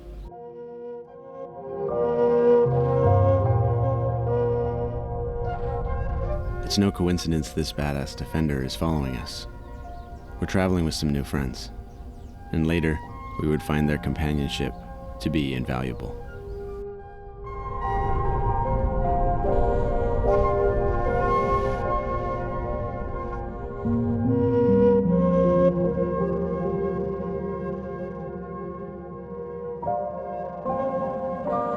What you're seeing is a salt mine, one that still uses the ancient techniques of its forefathers. But where the salt comes from is an underground spring.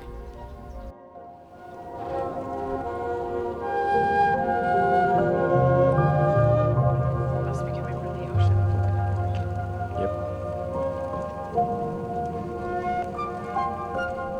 The caretakers have carefully diverted the salt river into these terraced pools. We'd never seen anything like it. As the river flows, the salt settles, and they bag it and sell it. And I've never seen this much salt in my entire life. Oh, we get little salt packets Souvenir. from the salt mine. Edible souvenir. This was the funniest thing when she handed it to us. She was like, it's salt. It's like, oh yeah, I know it's salt. It's salt mine. That's awesome.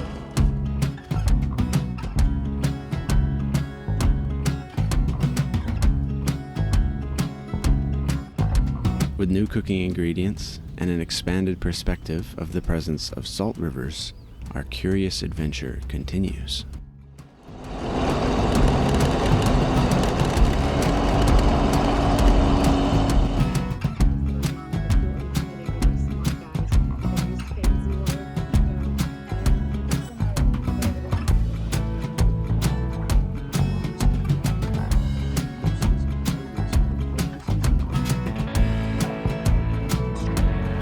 One amazing thing about Latin America is there seems to never be more than a week without some kind of celebration.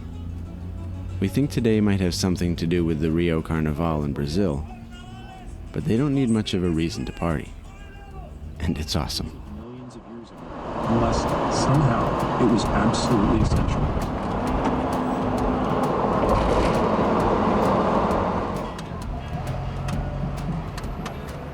And a donkey. A donkey's so festive.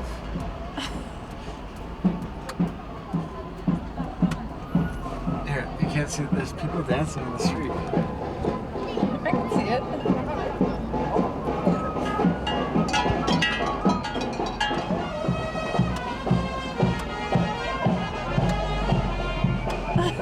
Look at the guy with the boobs.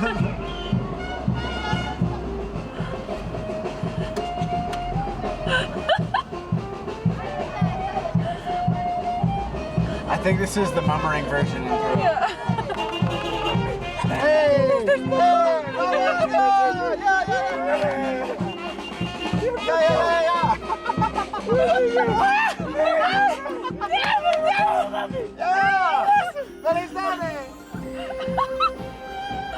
Oh my god. Back into the dizzying elevations above 4,000 meters, we would hope to take our own famous photograph of the mountains of 7 colors.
know because there's another Overlander. Yep. Ah, focus, you damn thing. There you go.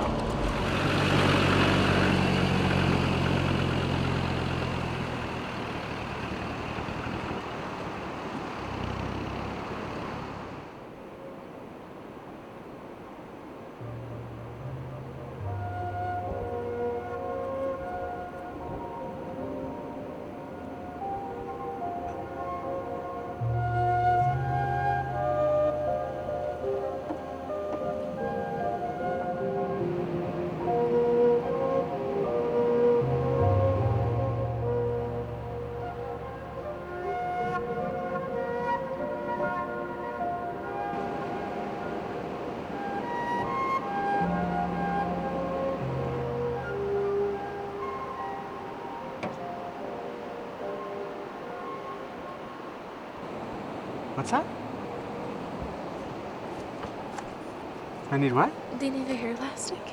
No, I'm gonna wear an adventure hat today. Okay.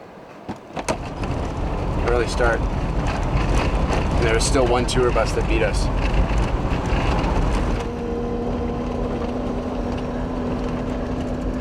This is a crazy little shelf road.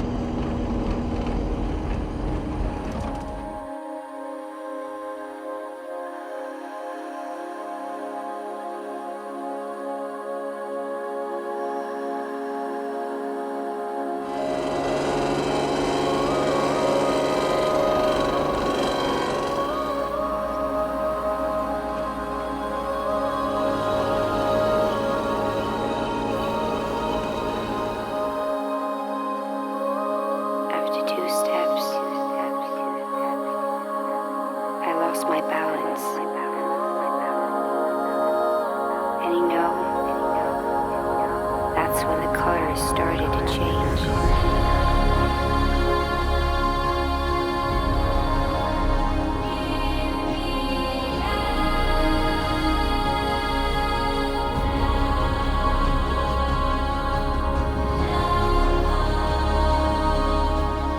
Little did we know, and to our possible dismay, that the most colorful thing on these Rainbow Mountains would be our clothing.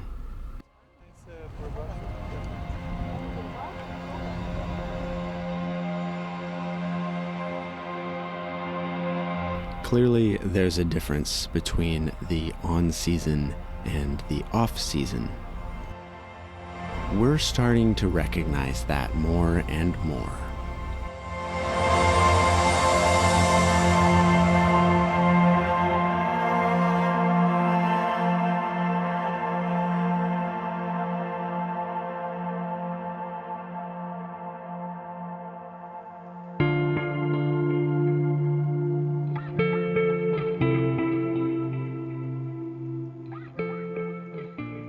Wow, Sunday's first tow. Not the best look. Okay, so we're gonna try and bump start. Yeah, we're gonna try and bump start. We're just gonna tow to the flat. Are you able to get the windshield wipers? She was just getting the towel off so I can see you guys.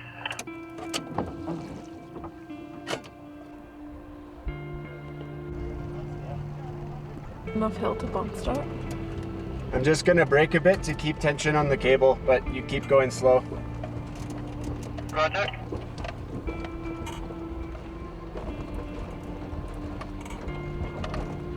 Okay, we're just gonna wait for this van. Hopefully this works. I think what happened, it didn't start the first time, and then we flooded it, and I think the spark plugs got soaked. So if this doesn't work, we're gonna have to pull the spark plugs and dry them out. Bump start, we're gonna try 4 low.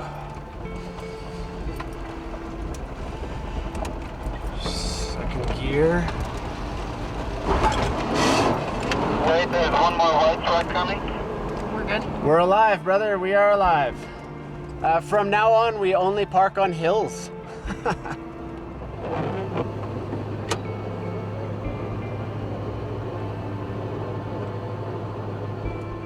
Well, that's the first no start of the whole trip. First time we've ever had to get recovered.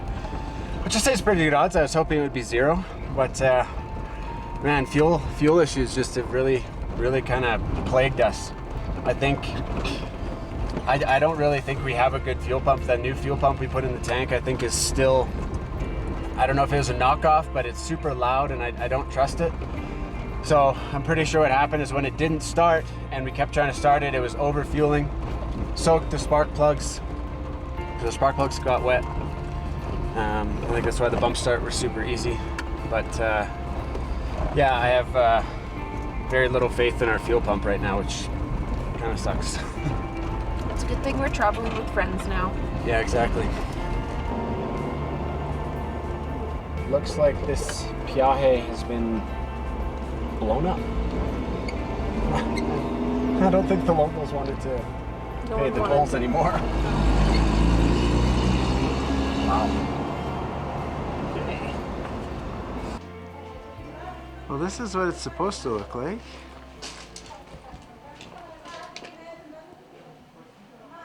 Ours looked a little different. Our lunch stop reminded us of what we missed at the Rainbow Mountains. And Stacy made a new friend.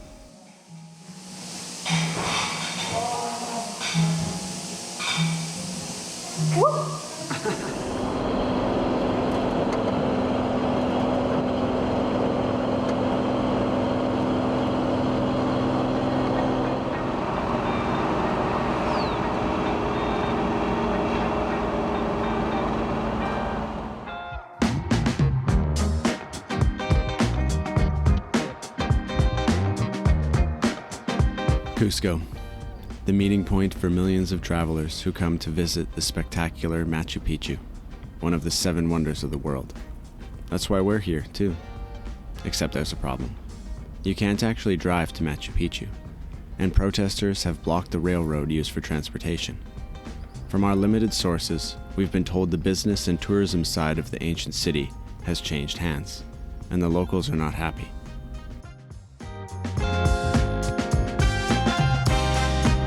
The tear gas, police presence, and protesters were the real deterrent for us. That, and with the timeline of our next adventure on the horizon, we couldn't sit around and wait for things to change. Thankfully, for everyone else they did. But that was 2 days after we'd left the city.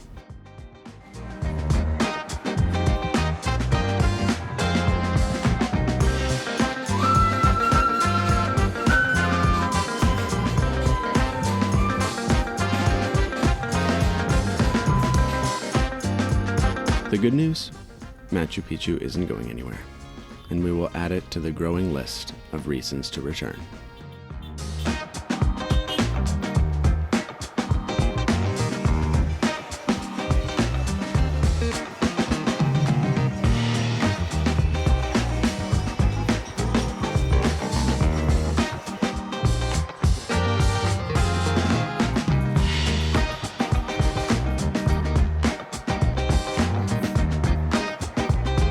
Nevertheless, we enjoyed exploring the city.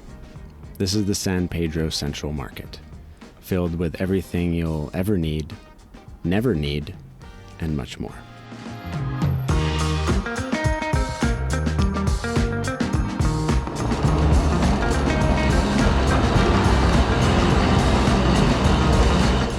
It's funny, you know. We've somehow missed the most famed vistas in Peru, yet we feel more fulfilled than ever. A country worthy of reading the second page. Machu Picchu, the Rainbow Mountains, Lima, Cusco, they've all earned their popularity. However, venturing further, choosing to take the option B road instead of A, choosing to buy produce from the farmer himself, we chose to not wonder what it would be like to take the 5-minute slower route from Google. We stuck our spoon in a different flavor than most choose and came out with our new favorite taste. Peru surprised us with the cards it hides in its back pocket. A very easy country to agree to come back to.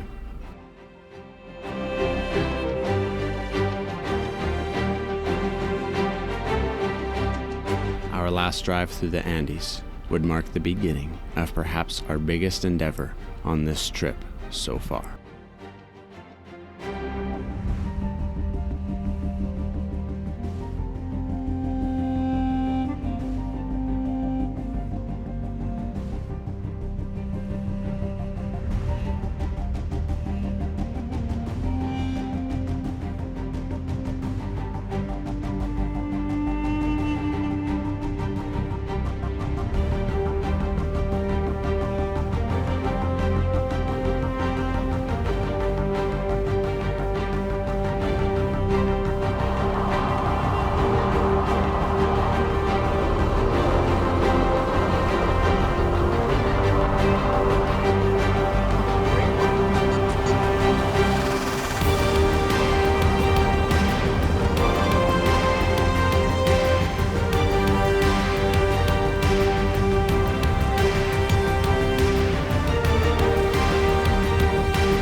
don't stop. Oh, okay, sheep are not car smart. No. That is so crazy. Just a giant wall of green. And then some houses. With houses in the middle. Wow. Well, that's down from 4,700 meters to 800 meters in one shot. And now we're back in the jungle.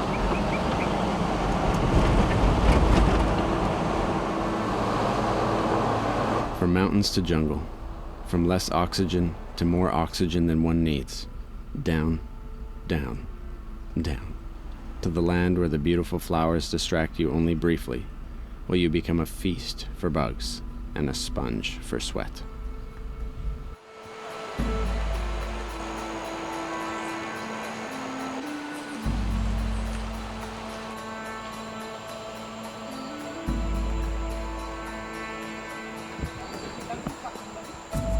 There's bugs everywhere. And weird birds. Sounds like the jungle. Have you seen the huge one? Oh, it's amazing. That's like bright blue, but that is. I'm so excited. I think it's gonna be so different. Because of missing Machu Picchu, and that we're now in a convoy, we've changed our travel plans entirely. We'll be embarking on an expedition that will challenge us in ways like never before.